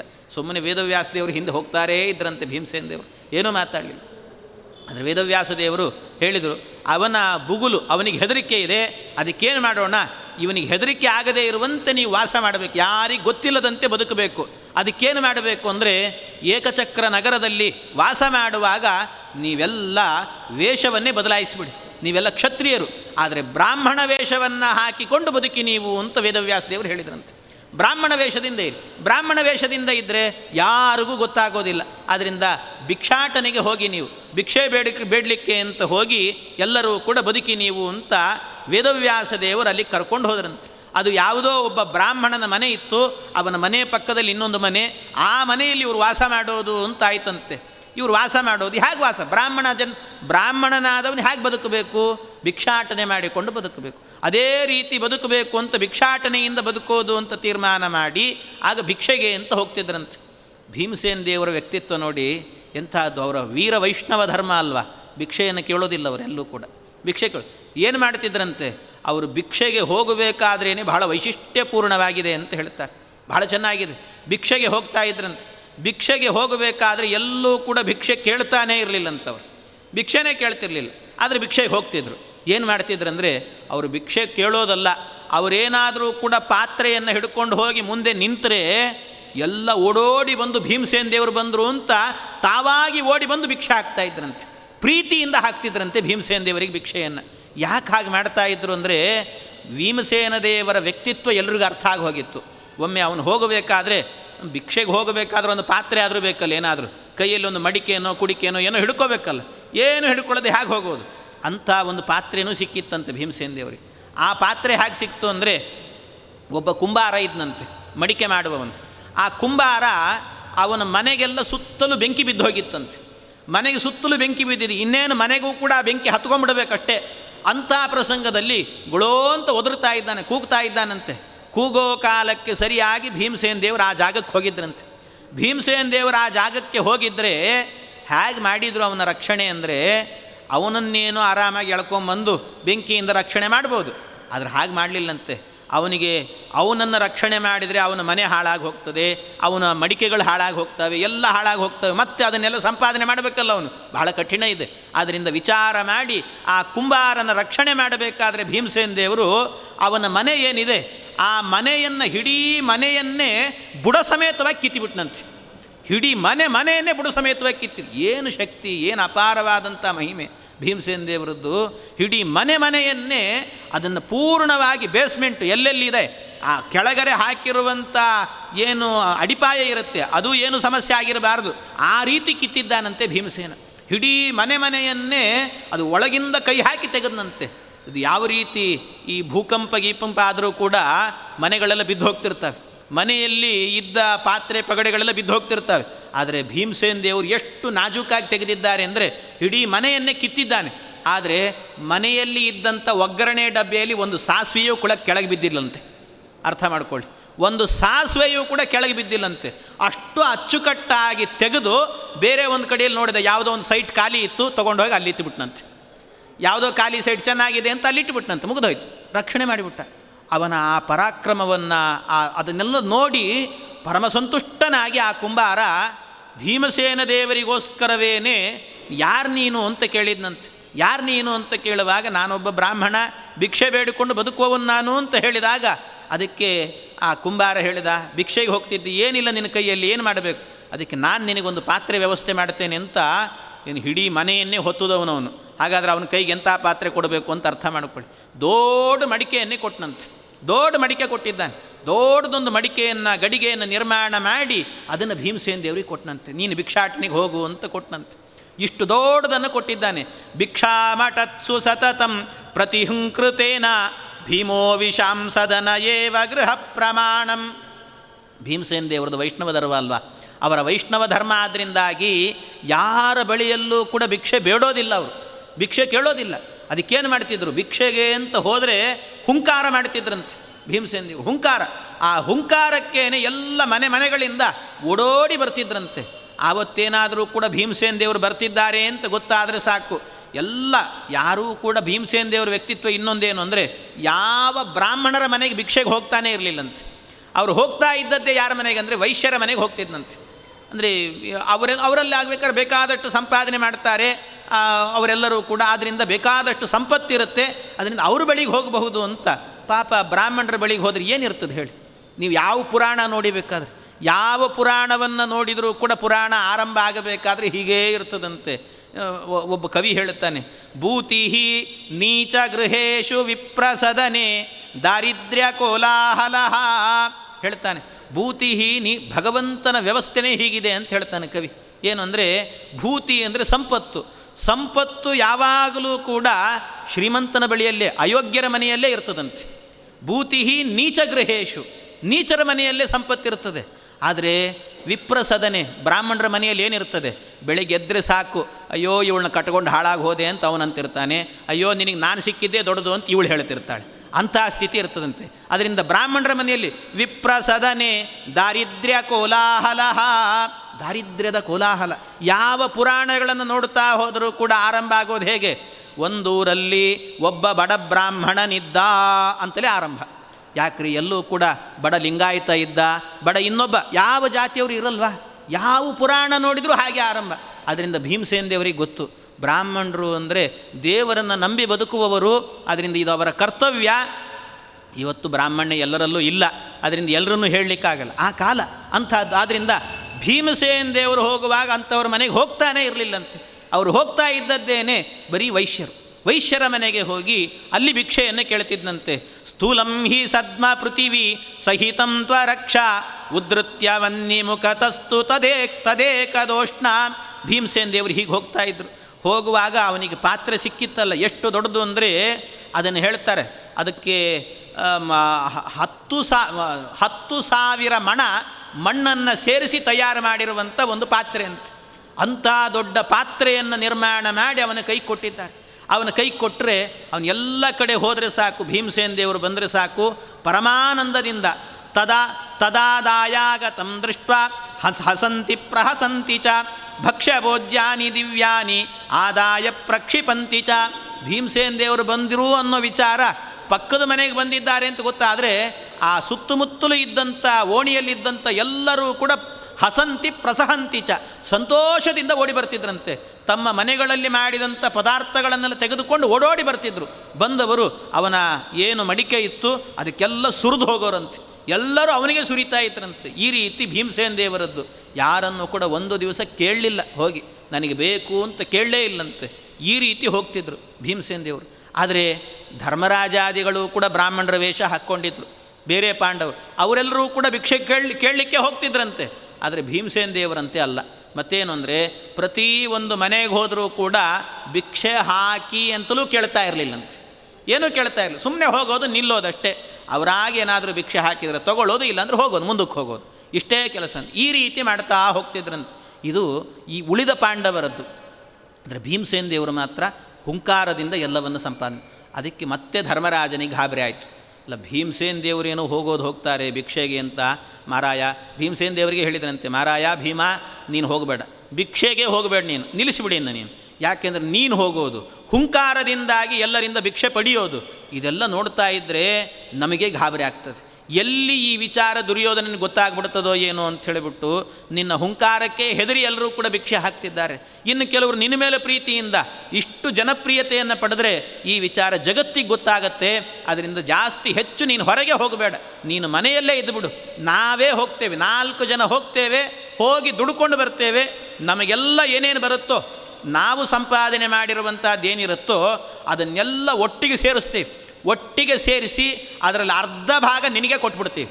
ಇನ್ನು ಉಳಿದ ಅರ್ಧ ಭಾಗ ಏನಿದೆ ಅದನ್ನೆಲ್ಲ ನಾವು ಹಂಚಿಕೊಳ್ತೀವಿ ಅನ್ನಂತೆ. ಉಳಿದ ಅರ್ಧ ಭಾಗವನ್ನು ನಾವು ಹಂಚಿಕೊಳ್ತೀವಿ, ಅರ್ಧ ಭಾಗ ನೀನು ಒಬ್ಬನಿಗೆ ಕೊಡ್ತೀವಿ ಅಂತ ಹೇಳಿದರು. ಅದಕ್ಕೆ ನಿನ್ನ ಹಣೆ ಬರಹ ಅಂತ ಅಂದ್ಕೊಂಡ್ರು ಭೀಮಸೇನ ದೇವರು. ಆಯಿತು ಕೊಡು ನನಗೇನಂತೆ ಅಂತ. ಆಯಿತು ಅಂತ ಆವತ್ತಿನಿಂದ ಭೀಮಸೇನ ದೇವರು ಹೊರಗೆ ಹೋಗೋದನ್ನೇ ನಿಲ್ಲಿಸಿಬಿಟ್ರಂತೆ. ಆಯಿತು ಅಂತ ಮನೆಯಲ್ಲಿ ಕುಂತಿದೇವಿ ಭೀಮಸೇನ ದೇವರು ಮನೆಯಲ್ಲೇ ಕೂತ್ಕೊಂಡ್ಬಿಡ್ತಿದ್ರಂತೆ. ಬೇಡವೇ ಬೇಡ ಅಂತ, ಯಾಕೆ ಸುಮ್ಮನೆ ಧರ್ಮರಾಜನಿಗೆ ತೊಂದರೆ ನನ್ನಿಂದ ಅಂತ ಬೇಡ ಅಂತ ಮನೆಯಲ್ಲೇ ಕೂತ್ಬಿಡ್ತಿದ್ರು. ಆಯಿತು ಅಂತ ಮನೆಯಲ್ಲೇ ಕೂತಿದ್ದಾರೆ. ಒಂದು ದಿವಸ ಎಲ್ಲ ಉಳಿದವರೆಲ್ಲರೂ ಕೂಡ ಭೀಮಸೇನ ದೇವರನ್ನು ಬಿಟ್ಟು ಇನ್ನು ಉಳಿದವರೆಲ್ಲ ಭಿಕ್ಷಾಟನೆಗೆ ಅಂತ ಹೋಗಿದ್ದಾರೆ. ಅವರು ಭಿಕ್ಷಾಟನೆಗೆ ಅಂತ ಹೋದಾಗ ಆಗ ಮನೆಯಲ್ಲೇ ಕೂತಿದ್ದರು. ಮನೆಯಲ್ಲಿರುವಾಗ ಪಕ್ಕದ ಮನೆಯಲ್ಲಿ ಬ್ರಾಹ್ಮಣರು ಜೋರು ಗಲಾಟೆ ಕೇಳಿಸ್ತಾ ಇದ್ದಂತೆ. ಜೋರಾಗಿ ಗಲಾಟೆ ಕೇಳಿಸ್ತಿದೆ. ಗಲಾಟೆ ಕೇಳಿಸುವಾಗ ಆಗ ಭೀಮಸೇನ ದೇವರು ಅಂದುಕೊಂಡ್ರು, ಯಾರೋ ಬ್ರಾಹ್ಮಣರು ಪಾಪ ಏನೋ ಕಷ್ಟದಲ್ಲಿ ಸಿಲುಕಿದ್ದಾರೆ ಅಂತ ಕಾಣುತ್ತೆ, ಏನು ಸಮಸ್ಯೆನೋ ಏನೋ ಅದು ವಿಚಾರ ತಿಳ್ಕೊಳ್ಬೇಕಿತ್ತಲ್ಲ ಅನ್ನುವಾಗ ಕುಂತಿದೇವಿ ಹೇಳಿದ್ದಂತೆ, ಹಾಗಾದ್ರೆ ಹೋಗಿ ನೋಡ್ಕೊಂಡು ಬಾ, ಹೋಗಿ ನೀನೇ ಹೋಗಿ ಬಂದ್ಬಿಡು ಅಂದರೆ ಭೀಮಸೇನ ದೇವರು ಹೇಳುತ್ತಾರೆ, ಏನು ಅದ್ಭುತ ಆಚಾರ್ಯರ ನಿರ್ಣಯ ನೋಡಿ. ಸಮಾಜದಲ್ಲಿ ಬದುಕುವಂಥ ಒಬ್ಬೊಬ್ಬ ವ್ಯಕ್ತಿಯು ಕೂಡ ಎಷ್ಟು ನಾಗರಿಕನಾಗಿ ಬದುಕಬೇಕು ಅನ್ನೋ ನಿರ್ಣಯ ಕೊಡ್ತಾರೆ ಆಚಾರ್ಯ. ನಾಗರಿಕರು ಅಂದರೆ ಹೀಗಿರಬೇಕಂತೆ. ಯಾರದೋ ಮನೆಗೆ ಹೋಗಬೇಕಾದ ಭೀಮಸೇನ ದೇವರು ಹೇಳುತ್ತಾರೆ, ಅದು ಯಾರದೋ ಮನೆ, ಇನ್ನೊಬ್ಬರ ಮನೆ. ಪರರ ಮನೆಗೆ ಹೋಗಬೇಕಾದ್ರೆ ಅವರಿಗೆ ಮೊದಲೇನೇ ನಾವು ಬರ್ತಾ ಇದ್ದೇವೆ ಅನ್ನೋ ವಿಚಾರವನ್ನು ತಿಳಿಸದೇನೆ ಹೋಗೋದು ತಪ್ಪು. ಒಂದು ಅಷ್ಟೇ ಅಲ್ಲ, ಅವರೇನಾದರೂ ಕೂಡ ಬಾಗಿಲು ತೆರೆದಿಟ್ಟಿದ್ರು ಅಂದರೆ ಹೇಳದೆ ಕೇಳದೆ ಗೂಳಿ ನುಗ್ಗಿದಾಗಿ ನುಗ್ಗಿಬಿಡೋದು, ಅದೂ ತಪ್ಪು. ಯಾಕೆಂದರೆ ಮನೆ ಅಂದರೆ ಸಂಸಾರಸ್ಥರ ಮನೆ. ಯಾರ್ಯಾರು ಯಾವ್ಯಾವ ಸ್ಥಿತಿಯಲ್ಲಿರ್ತಾರೋ, ಸಣ್ಣ ಸಣ್ಣ ಮಕ್ಕಳಿರ್ತಾರೆ, ಏನೋ ನಡೀತಾ ಇರ್ತದೆ, ಮಕ್ಕಳಿಗೆ ಪಾಪ ಲಾಲನೆ ಪಾಲನೆಗಳನ್ನು ಮಾಡ್ತಿರ್ತಾರೆ ಹೆಣ್ಣುಮಕ್ಕಳು. ಅಂಥ ಸಂದರ್ಭದಲ್ಲಿ ಇದ್ದಕ್ಕಿದ್ದಾಗೆ ನಾವು ಹೋಗೋದು ಒಳಗೆ ಅವರಿಗೇನೋ ಸಂಕೋಚ ಆಗೋದು. ಇಂಥದ್ದನ್ನೆಲ್ಲ ಅವರಿಗೆ ಸಂಕೋಚಕ್ಕೆ ಎಡೆ ಮಾಡಿ ಕೊಡಬಾರದು, ಆ ರೀತಿಯಲ್ಲಿ ಬದುಕಬೇಕು. ಅದರಿಂದ ಇದು ನಾಗರಿಕನಾಗಿ ಬದುಕುವವನ ರೀತಿ, ಅದರಿಂದ ಹಾಗೆ ಮಾಡಬಾರ್ದು. ಅದಕ್ಕೆ ನಾನು ಹೋಗೋದಿಲ್ಲ, ನೀನು ಹೆಂಗಸು ಏನಾದರೂ ಕೂಡ, ಆದ್ದರಿಂದ ನೀನು ಹೋಗು, ಅಲ್ಲಿ ಏನು ನಡೆದಿದೆ ಅನ್ನೋ ವಿಚಾರವನ್ನು ತಿಳ್ಕೊಂಡು ಬಾ. ಅದನ್ನು ತಿಳ್ಕೊಂಡು ಬಂದು ಅದಕ್ಕೇನಾದರೂ ಸಮಸ್ಯೆ ಇದ್ದರೆ ಅದು ನನಗೆ ಹೇಳು, ಅದನ್ನು ನಾನು ಪರಿಹಾರ ಮಾಡುತ್ತೇನೆ ಅಂತ ಭೀಮಸೇನ ದೇವರು. ಸ್ತ್ರೀಬಾಲ ಸಂಯುತ ಗೃಹೇ ಶಿಶುಲಾಲನಾದವು ಲಜ್ಜೇದಿತಿ ಸ್ಮ ಜನನೀಮವದನ್ನ ಚಾಗಾತ್ ನ ಚ ಅಗಾತ್. ಅಲ್ಲಿ ಹೋಗಲೇ ಇಲ್ಲಂತೆ ಭೀಮಸೇನ ದೇವರು. ಲಜ್ಜೇತ್, ಅವರಿಗೆಲ್ಲ ನಾಚಿಕೆ ಆದೀತು, ಸಂಕೋಚ ಆದೀತು ಅಂತ ಬೇಡ ಅಂತ. ಅದಕ್ಕೇನು ಮಾಡಿ, ಸರಿ ಹಾಗಾದರೆ ನಾನೇ ಹೋಗ್ತೇನೆ ಅಂತ ಕುಂತಿದೇವಿ ತಾನೇ ಹೋದ್ಲಂತೆ. ಅವಳು ಹೋಗುವಾಗಲೂ ಕೂಡ ಮನೆಯಲ್ಲಿ ಗಲಾಟೆ ನಡೀತಾ ಇದೆ. ನಡೆಯುವಾಗ ಕುಂತಿದೇವಿನೂ ಒಳಗೆ ಹೋಗಲಿಲ್ಲಂತೆ. ಏನಾಗಿದೆ ಅನ್ನೋದನ್ನು ಹೊರಗೆ ನಿಂತುಕೊಂಡು ಕೇಳಿಸ್ಕೊಂಡ್ಲಂತೆ. ಯಾಕೆ ಒದ್ದಾಡ್ತಾ ಇದ್ದಾರೆ ಇವ್ರ ಮಾತುಕತೆ ಏನು ನಡೀತಾ ಇದೆ ಅಂತ ಹೊರಗೆ ಕೂತು ಕೇಳಿಸ್ಕೊಂಡ್ಲಂತೆ. ಹೊರಗೆ ಕೇಳಿಸಿಕೊಳ್ತಾ ಇದ್ದಾರೆ. ಆ ಹೊರಗೆ ಕೇಳಿಸ್ಕೊಳ್ಳುವಾಗ ಒಳಗಿಂದ ಮಾತು ಬರ್ತಾ ಇದೆ ಅಂತೆ. ಏನು ಅಂದರೆ, ಆ ಒಬ್ಬ ಬ್ರಾಹ್ಮಣ ಹೇಳ್ತಿದ್ದಂತೆ, ಒಬ್ಬ ಬ್ರಾಹ್ಮಣ, ಅವನಿಗೊಬ್ಬ ಹೆಂಡತಿ, ಒಬ್ಬ ಮಗಳು, ಒಬ್ಬ ಮಗ, ಸಣ್ಣ ಕೂಸು. ಇನ್ನೋದು ಮಗು ಅಂತೂ ಸಣ್ಣ ಕೂಸು. ಆ ಸಣ್ಣ ಕೂಸು ಇಷ್ಟು ಜನ ಇದ್ದಾರಂತೆ. ಇಷ್ಟು ಜನ ಇರಬೇಕಾದ್ರೆ ಆಗ ಬ್ರಾಹ್ಮಣ ಹೇಳ್ತಾ ಇದ್ದಂತೆ ಹೆಂಡತಿಗೆ, ನಾನು ನಿನಗೆ ಅವತ್ತೇ ಹೇಳಿದೆ ಈ ಊರಲ್ಲಿ ಇರೋದು ಬೇಡ, ಈ ಊರು ಬಿಟ್ಟು ಹೋಗಿಬಿಡೋಣ ಅಂತ ಹೇಳಿದೆ, ಆದರೆ ನೀನು ಮಾತ್ರ ನನ್ನ ಮಾತೇ ಕೇಳಲಿಲ್ಲ, ಇಲ್ಲೇ ಇದ್ದೀವಿ ನಾವು, ಇವತ್ತು ನೋಡಿ ಇಂಥ ಸ್ಥಿತಿ ಬಂದಿದೆ ಅನ್ನಂತೆ. ಅದಕ್ಕೆ ಏನ್ರಿ ಮಾಡೋದು, ನಮ್ಮ ಹಣೆ ಬರಹ ಅಂತ ಹೆಂಡತಿ ಹೇಳ್ತಿದ್ದಾಳೆ. ಏನು ವಿಚಾರ ಅಂತ ನೋಡಿದರೆ, ಆ ಊರಲ್ಲಿ ಒಬ್ಬ ದೊಡ್ಡ ಅಸುರ ಸೇರಿಕೊಂಡಿದ್ದ, ದೊಡ್ಡ ರೌಡಿ, ಅವನೊಬ್ಬ ದೊಡ್ಡ ವಿಲನ್ ಅಂಥ ಒಬ್ಬ ರೌಡಿ ಸೇರಿಕೊಂಡಿದ್ದಂತೆ. ಯಾರವನು ಅಂದರೆ ಬಕಾಸುರ ಅಂತ ಹೆಸರವನದ್ದು. ಬಕಾಸುರ ಅಂತ ಅವನಿಗೆ ಹೆಸರು. ಅವನು ಯಾರು ಅಂತ ಹೇಳಿದರೆ, ಭಾಳ ವರ್ಷಗಳಿಂದ ಇದ್ದಂಥವನಲ್ಲಿ. ಯಾವಾಗಿನಿಂದ ರಾಮಾಯಣದ ಕಾಲದಿಂದಲೂ ಈಗಿನ ತನಕ ಇದ್ದಂತೆ. ರಾಮಾಯಣದಲ್ಲಿ ರಾಮದೇವರಿಂದ ಒಂದು ಪೆಟ್ಟು ತಿಂದಿದ್ದಂತೆ, ರಾಮದೇವರಿಂದ. ಹೌದು, ರಾಮದೇವರು ಹೋಗಿ ವಿಶ್ವಾಮಿತ್ರರ ಯಜ್ಞವನ್ನು ರಕ್ಷಣೆ ಮಾಡಬೇಕಾದ್ರೆ ಅಲ್ಲಿ ಇವನು ಬಂದಿದ್ದ. ಇವನು ಬಂದಾಗ ಇವನಿಗೆ ಒಂದು ಹೊಡೆದ್ರಂತೆ ರಾಮದೇವರು. ಹೊಡೆದ ನಂತರ ಆ ಏಟಿಗೆ ಹೆದರಿ ತಪ್ಪಿಸ್ಕೊಂಡು ಓಡೋದನಂತೆ. ಆಮೇಲೆ ಹೋಗಲಿ ಬಿಡು ಅಂತ ಬಿಟ್ರಂತೆ ರಾಮದೇವರು. ಅವನು ಓಡಿ ಹೋದವನು ಯಾವುದೋ ಒಂದು ಗುಹೆ ಒಳಗೆ ಹೋಗಿ ಅಡಗಿ ಕೂತಿದ್ದಂತೆ. ಅಡಗಿ ಕೂತವನು ಎಲ್ಲಿ ತನಕ ರಾಮದೇವರು ಆಮೇಲೆ ವನವಾಸಕ್ಕೆ ಹೋದರು, ಮತ್ತೆ ವಾಪಸ್ ಬಂದರು, ಆಮೇಲೆ 13,000 ವರ್ಷ ಅವರು ಆಳಿದರು, ಅಲ್ಲಿ ತನಕಲೂ ಕೂಡ ಗುಹೆಯಿಂದ ಹೊರಗೆ ಬಂದಿರಲಿಲ್ಲಂತೆ. ಆಮೇಲೆ ರಾಮದೇವರ ಆಳ್ವಿಕೆ ಎಲ್ಲ ಮುಗಿದು ಎಲ್ಲ ಆದಮೇಲೆ ರಾಮದೇವರು ಪರಂಧಾಮಕ್ಕೆ ಹೋದ ಮೇಲೆ ರಾಮದೇವರು ಹೋಗಿದ್ದಾರೆ ಅನ್ನೋ ವಿಚಾರ ಎಷ್ಟೋ ವರ್ಷದ ನಂತರ ಗೊತ್ತಾದ ಮೇಲೆ ಆವಾಗ ಹೊರಗೆ ಬಂದಿದ್ದಂತೆ. ಹೊರಗೆ ಬಂದವನೇನು ಮಾಡಿದ್ದಂತೆ, ಎಲ್ಲ ಜನರ ಮೇಲೆ ಯಾವಾಗಲೂ ಕೂಡ ಹೋಗೋದು, ಸಿಕ್ಕ ಮನುಷ್ಯರನ್ನೆಲ್ಲ ತಿಂದು ಹಾಕೋದು, ಯಾವ ಜನರನ್ನು ಕೂಡ ಬದುಕಲಿಕ್ಕೆ ಬಿಡ್ತಾ ಇರಲಿಲ್ಲಂತೆ. ಬದುಕಲಿಕ್ಕೆ ಬಿಡದೇನೆ ಸಿಕ್ಕವ್ರನ್ನ ತಿಂದು ಹಾಕ್ತಾ ಇದ್ದಂತೆ. ಹೀಗೆಲ್ಲ ಮಾಡುವಾಗ ಆ ಏಕಚಕ್ರ ನಗರಕ್ಕೆ ಒಬ್ಬ ರಾಜನೂ ಇದ್ದ, ಆದರೆ ಅವನ ಕೆಲಸಕ್ಕೆ ಬರೋದಿಲ್ಲ. ಯಾಕೆಂದರೆ ಏನು ಮಾಡಿದರೂ ಕೂಡ ಅವನಿಗೆ ಧೈರ್ಯವೇ ಇರಲಿಲ್ಲ ಇವನನ್ನು ಎದುರಿಸುವಷ್ಟು. ಆದ್ದರಿಂದ ಆ ದೇಶದ ರಾಜ ಯಾರು ಅಂತಲೇ ಗೊತ್ತಿಲ್ಲ ಅಂತ ಹೇಳ್ತಾರೆ. ಅಷ್ಟರ ಮಟ್ಟಿಗೆ ಈ ಬಕಾಸುರ ದೊಡ್ಡವನಾಗ್ಬಿಟ್ಟಿದ್ದ, ಅಷ್ಟು ಅವನ ಆಧಿಪತ್ಯವನ್ನು ಸಾಧಿಸಿದ್ದ. ಅದಕ್ಕೆ ಬಕಾಸುರ ಅಷ್ಟು ಅವಾಗ ಮಾಡುವಾಗ ಅಲ್ಲಿದ್ದ ಊರಿನವರೆಲ್ಲರೂ ಕೂಡ ಸೇರಿಕೊಂಡು ಒಂದು ಒಪ್ಪಂದಕ್ಕೆ ಬಂದ್ರಂತೆ. ಏನು ಅಂದರೆ, ಪ್ರತಿನಿತ್ಯವೂ ಕೂಡ ನಿನಗೆ ಒಂದು ಬಂಡಿ ಊಟ ಕಳಿಸ್ತೇವೆ ಅಂತ ಹೇಳಿದ್ರು. ಒಂದು ಬಂಡಿ ಊಟ, ಅದರ ಜೊತೆಗೇನು ಅಂದರೆ ಆ ಬಂಡಿಯ ಜೊತೆಗೆ 2 ಹಸು, 2 ಎತ್ತು ಬರ್ತಾರೆ. 2 ಎತ್ತು, ಆ ಎತ್ತುಗಳನ್ನು ಹೊಡ್ಕೊಂಡು ಹೋಗಲಿಕ್ಕೆ ಅಂತ ಒಬ್ಬ ವ್ಯಕ್ತಿ. ಆ ವ್ಯಕ್ತಿ ಆ ಬಂಡಿಯ ತುಂಬ ಬೇಕಾದಷ್ಟು ಪದಾರ್ಥಗಳು, ಭಕ್ಷ್ಯಗಳು, ಭೋಜ್ಯಗಳು ಎಲ್ಲ ಮಾಡಿ ಕಳಿಸ್ತೇವೆ. ಇಂಥ ಒಂದು ವ್ಯವಸ್ಥೆಯನ್ನು ಮಾಡುತ್ತೇವೆ. ದಿವಸಕ್ಕೆ ಒಬ್ಬೊಬ್ಬರು ಬರ್ತಾರೆ. ಹೀಗೆ ಮಾಡ್ತಾ ಹೋದರೆ 13 ವರ್ಷಕ್ಕೆ ಒಮ್ಮೆ ಒಬ್ಬರಿಗೆ ಒಂದು ಮನೆಗಿದು ಇಂಥ ಪರ್ಯಾಯ ಬರ್ತಿತ್ತಂತೆ. ಒಂದು ಮನೆಗೆ ಒಂದೊಂದು ದಿವಸ ಬರ್ತಿತ್ತು, 13 ವರ್ಷಕ್ಕೊಮ್ಮೆ ಬರ್ತಿತ್ತಂತೆ. ಆ ರೀತಿ ಇತ್ತು. ಆ ಒಂದು ಒಪ್ಪಂದದಲ್ಲಿ ಅವತ್ತಿನ ದಿವಸ ಆಗಬೇಕಾದ್ರೆ ಇವರಿಗೆ ಬಂದಿತ್ತಂತೆ. ಇವರಿಗೆ ಬಂದಿತ್ತು, ಈ ಬ್ರಾಹ್ಮಣರಿಗೆ ಬಂದಿತ್ತು. ಆ ಬ್ರಾಹ್ಮಣರಿಗೆ ಬಂದಿದ್ದರಿಂದ ಅದಕ್ಕೆ ಆ ಬ್ರಾಹ್ಮಣ ಹೇಳ್ತಾ ಇದ್ದ, ಇದಕ್ಕೆ ನಾನು ಹೇಳಿದ್ದು ಊರು ಬಿಟ್ಟು ಹೋಗೋಣ ಅಂತ ಹೇಳಿಬಿಟ್ಟು, ನೀನು ನನ್ನ ಮಾತು ಕೇಳಲಿಲ್ಲ ಅಂತ ಹೆಂಡತಿಗೆ ಹೇಳಿದ್ದು. ಹೆಂಡತಿ ಏನೋ ಪಾಪ ಅಯ್ಯೋ ದೇವರೇ ಅಂತ ಅಂದ್ಕೊಂಡು ಅವಳು ಒದ್ದಾಡ್ತಿದ್ದಾಳೆ. ಇಷ್ಟು ಒದ್ದಾಡುವಾಗಲೇ ಅಲ್ಲೇ ಇದ್ದಂಥ ಮಗಳು, ಆ ಮಗಳು ಹೇಳಿದ್ಲಂತೆ, ತಂದೆ ತಾಯಿಗಳ ಮಗಳು, ಬ್ರಾಹ್ಮಣರ ಮಗಳು, ಅರ್ಥೇತವಾದ್ಯ ತನು ಸಂತ್ಯಜ ಅಜನಾದ ಅಹಂಸ್ಯಾಂ ಲೋಕೇ ಸತಿ ಪ್ರಚರತೆ ತದೃತೆ ತ್ವದಶ್ಚ. ಅದಕ್ಕೆ ಹೇಳ್ತಾ ಇದ್ದಾಳೆ, ನಾನು ನೀವೆಲ್ಲ ಹೋಗಬೇಕು, ಯಾರು ಹೋಗಬೇಕು ಅಂತ ನಡೀತಾ, ಒಬ್ಬ ವ್ಯಕ್ತಿ ಹೋಗಬೇಕು ಮನೆಯಿಂದ. ಯಾರು ಹೋಗಬೇಕು ಅಂತ ಹೇಳುವಾಗ ಆಗೆಲ್ಲ ಒಂದೊಂದು ವ್ಯವಸ್ಥೆ ಇತ್ತಂತೆ. ಬಕಾಸುರನಿಗೆ ಹೋಗುವಾಗ ದುಡ್ಡು ಕೊಟ್ಟು ನೀನು ಹೋಗ್ಬಿಡು ಅಂತ ಇನ್ನೊಬ್ಬರನ್ನ ಕಳಿಸೋದು, ಆಗ ಆ ದುಡ್ಡನ್ನು ಅವ್ರ ಕುಟುಂಬದವರು ತೊಗೊಳ್ಳೋದು, ಇಂಥ ವ್ಯವಸ್ಥೆಗಳಿದ್ದು. ಆದರೆ ಇವರಿಗೆ ಮಾತ್ರ ಅಂಥ ವ್ಯವಸ್ಥೆಗೆ ಯಾರೂ ಸಿಗ್ತಾನೇ ಇರಲಿಲ್ಲಂತೆ. ಅದಕ್ಕೇನು ಮಾಡಿದ್ರು, ಕೇಳಿದರು, ಬಹಳವಾಗಿ ಕೇಳಿದ್ರು, ಯಾರೂ ಸಿಗಲಿಲ್ಲ. ಅದಕ್ಕೆ ಆ ಮಗಳೇ ಹೇಳಿದ್ಲು, ಅವರಿಬ್ಬರ ಮಗಳು, ಅಪ್ಪ ಯಾಕೆ ಯೋಚನೆ ಮಾಡ್ತಾ ಇದ್ದೀರಿ ನೀವು ಯಾಕೆ ಹೋಗ್ತಿದ್ದೀರಿ ಹೇಳಿ. ಹೆಣ್ಣು ಅಂತ ಹೇಳಿದರೆ ಯಾವತ್ತಿದ್ರೂ ಕೂಡ ನಿಮ್ಮ ಮನೆಗೆ ಸಿಗುವಂಥವಳು ಅಲ್ಲವೇ ಅಲ್ಲ, ನಿಮ್ಮ ಮನೆಗೆ ದಕ್ಕುವಂಥವಳು ಅಲ್ಲ. ಹೆಣ್ಣು ಅಂದರೆ ಯಾರದೋ ಮನೆಗೆ ಹೋಗಿ ಬದುಕಬೇಕಾದವಳು. ಅದರಿಂದಾಗಿ ಹೆಣ್ಣಿನ ಬಗ್ಗೆ ಕನಿಕರವೇ ಇರೋದಿಲ್ಲ. ಅದರಿಂದ ಹೆಣ್ಣು ಅಂದರೆ ಇನ್ನೊಬ್ಬರ ಮನೆಯಲ್ಲಿ ಜೀತದ ಆಳು. ಅದು ಆಗೋದಕ್ಕಿಂತಲೂ ಕೂಡ ಎಲ್ಲೋ ಹೋಗ್ತೇನೆ, ಬದುಕ್ತೇನೆ, ಅವನ ಕೈಗೆ ಸಿಕ್ಕು ನಾನೇ ಸಾಯ್ತೇನಂತೆ, ನನ್ನನ್ನೇ ಕಳಿಸಿಕೊಡು ಅಂತ ಆ ತಂದೆಯನ್ನು ಕೇಳುವಾಗ ಇಲ್ಲಿ ಆಚಾರ್ಯರ ನಿರ್ಣಯ ಬೇಕು ಅಂತ ಹೇಳೋದು. ಆಚಾರ್ಯರು ಏನು ಅದ್ಭುತವಾಗಿ ಹೇಳ್ತಾರೆ, ಬ್ರಾಹ್ಮಣನ ಬಾಯಿಂದ ಹೇಳಿಸಿದಂಥ ಮಾತು. ಆಚಾರ್ಯ ಹೇಳ್ತಾರೆ, ಎಲ್ಲ ಹೆಣ್ಣು ಅಂದರೆ ಇವತ್ತಿನವರಿಗೆ ಹೇಗಾಗಿದೆ ಅಂದರೆ ಎಷ್ಟೋ ಜನ ಆಗಿದ್ದಾರಂತೆ. ಹೆಣ್ಣು ಅಂದರೆ ಏನು ತಾತ್ಸಾರದ ಭಾವನೆಯಿಂದ ನೋಡಬೇಡಿ ಅಂತಾರೆ ಶ್ರೀಮದ್ ಆಚಾರ್ಯ. ತಾತ್ಸಾರದ ಭಾವನೆಯಿಂದ ಅರ್ಥೋಹಿ ಕನ್ಯಾ ಪರಕೀಯ ಏವ ಅಂತ ಕಾಳಿದಾಸ ಹೇಳಿದ್ದಾನೆ. ಅರ್ಥೋಹಿ ಕನ್ಯಾ ಪರಕೀಯ, ಎಷ್ಟಾದರೂ ಹೆಣ್ಣು ಅನ್ನುವವಳು ಪರರ ಮನೆಗೆ ಸೇರಿದವಳು, ಯಾರಿಗೂ ಹುಟ್ಟಿದ ಮನೆಯಲ್ಲಿ ಬೆಳಿಲಿಕ್ಕೆ ಸಾಧ್ಯ ಇಲ್ಲ, ಅವಳು ಇರಲಿಕ್ಕೆ ಸಾಧ್ಯ ಇಲ್ಲ, ಯಾರದೋ ಮನೆಗೆ ಹೋಗ್ತಾಳಷ್ಟೇ ಅಂತ ಕಾಳಿದಾಸ ಹೇಳಿದ್ದಾನೆ. ಆದರೆ ಆಚಾರ್ಯರು ಹೇಳ್ತಾರೆ ಹಾಗಲ್ಲ. ಏನು ಅಂದರೆ ಅದಕ್ಕೆ ಹೇಳ್ತಾರೆ, ಕನ್ಯೋದಿತ ಬತಕುಲದ್ವಯ ತಾರಿಣೀತಿ. ಒಬ್ಬ ಕನ್ಯೆ ಅಂದರೆ ಸಾಮಾನ್ಯ ಅಂತ ಅರ್ಥ ಮಾಡ್ಕೊಳ್ಬೇಡಿ, 2 ಕುಟುಂಬವನ್ನು ಬೆಳಗುವಂತಹ ನಂದಾದೀಪ ಅವಳು ಅಂತ ಹೇಳ್ತಾರೆ. 2 ಕುಟುಂಬವನ್ನು, ಒಂದು ತವರು ಮನೆಯನ್ನು, ಇನ್ನೊಂದು ಗಂಡನ ಮನೆಯನ್ನು, 2 ಕುಟುಂಬವನ್ನು ಬೆಳಗುವಂಥ ನಂದಾದೀಪ ಅವಳು ಅಂತ ಹೀಗೆ ಅರ್ಥ ಮಾಡ್ಕೊಳ್ಬೇಕು ಅಂತ ಹೇಳ್ತಾರೆ ಶ್ರೀಮದ್ ಆಚಾರ್ಯ.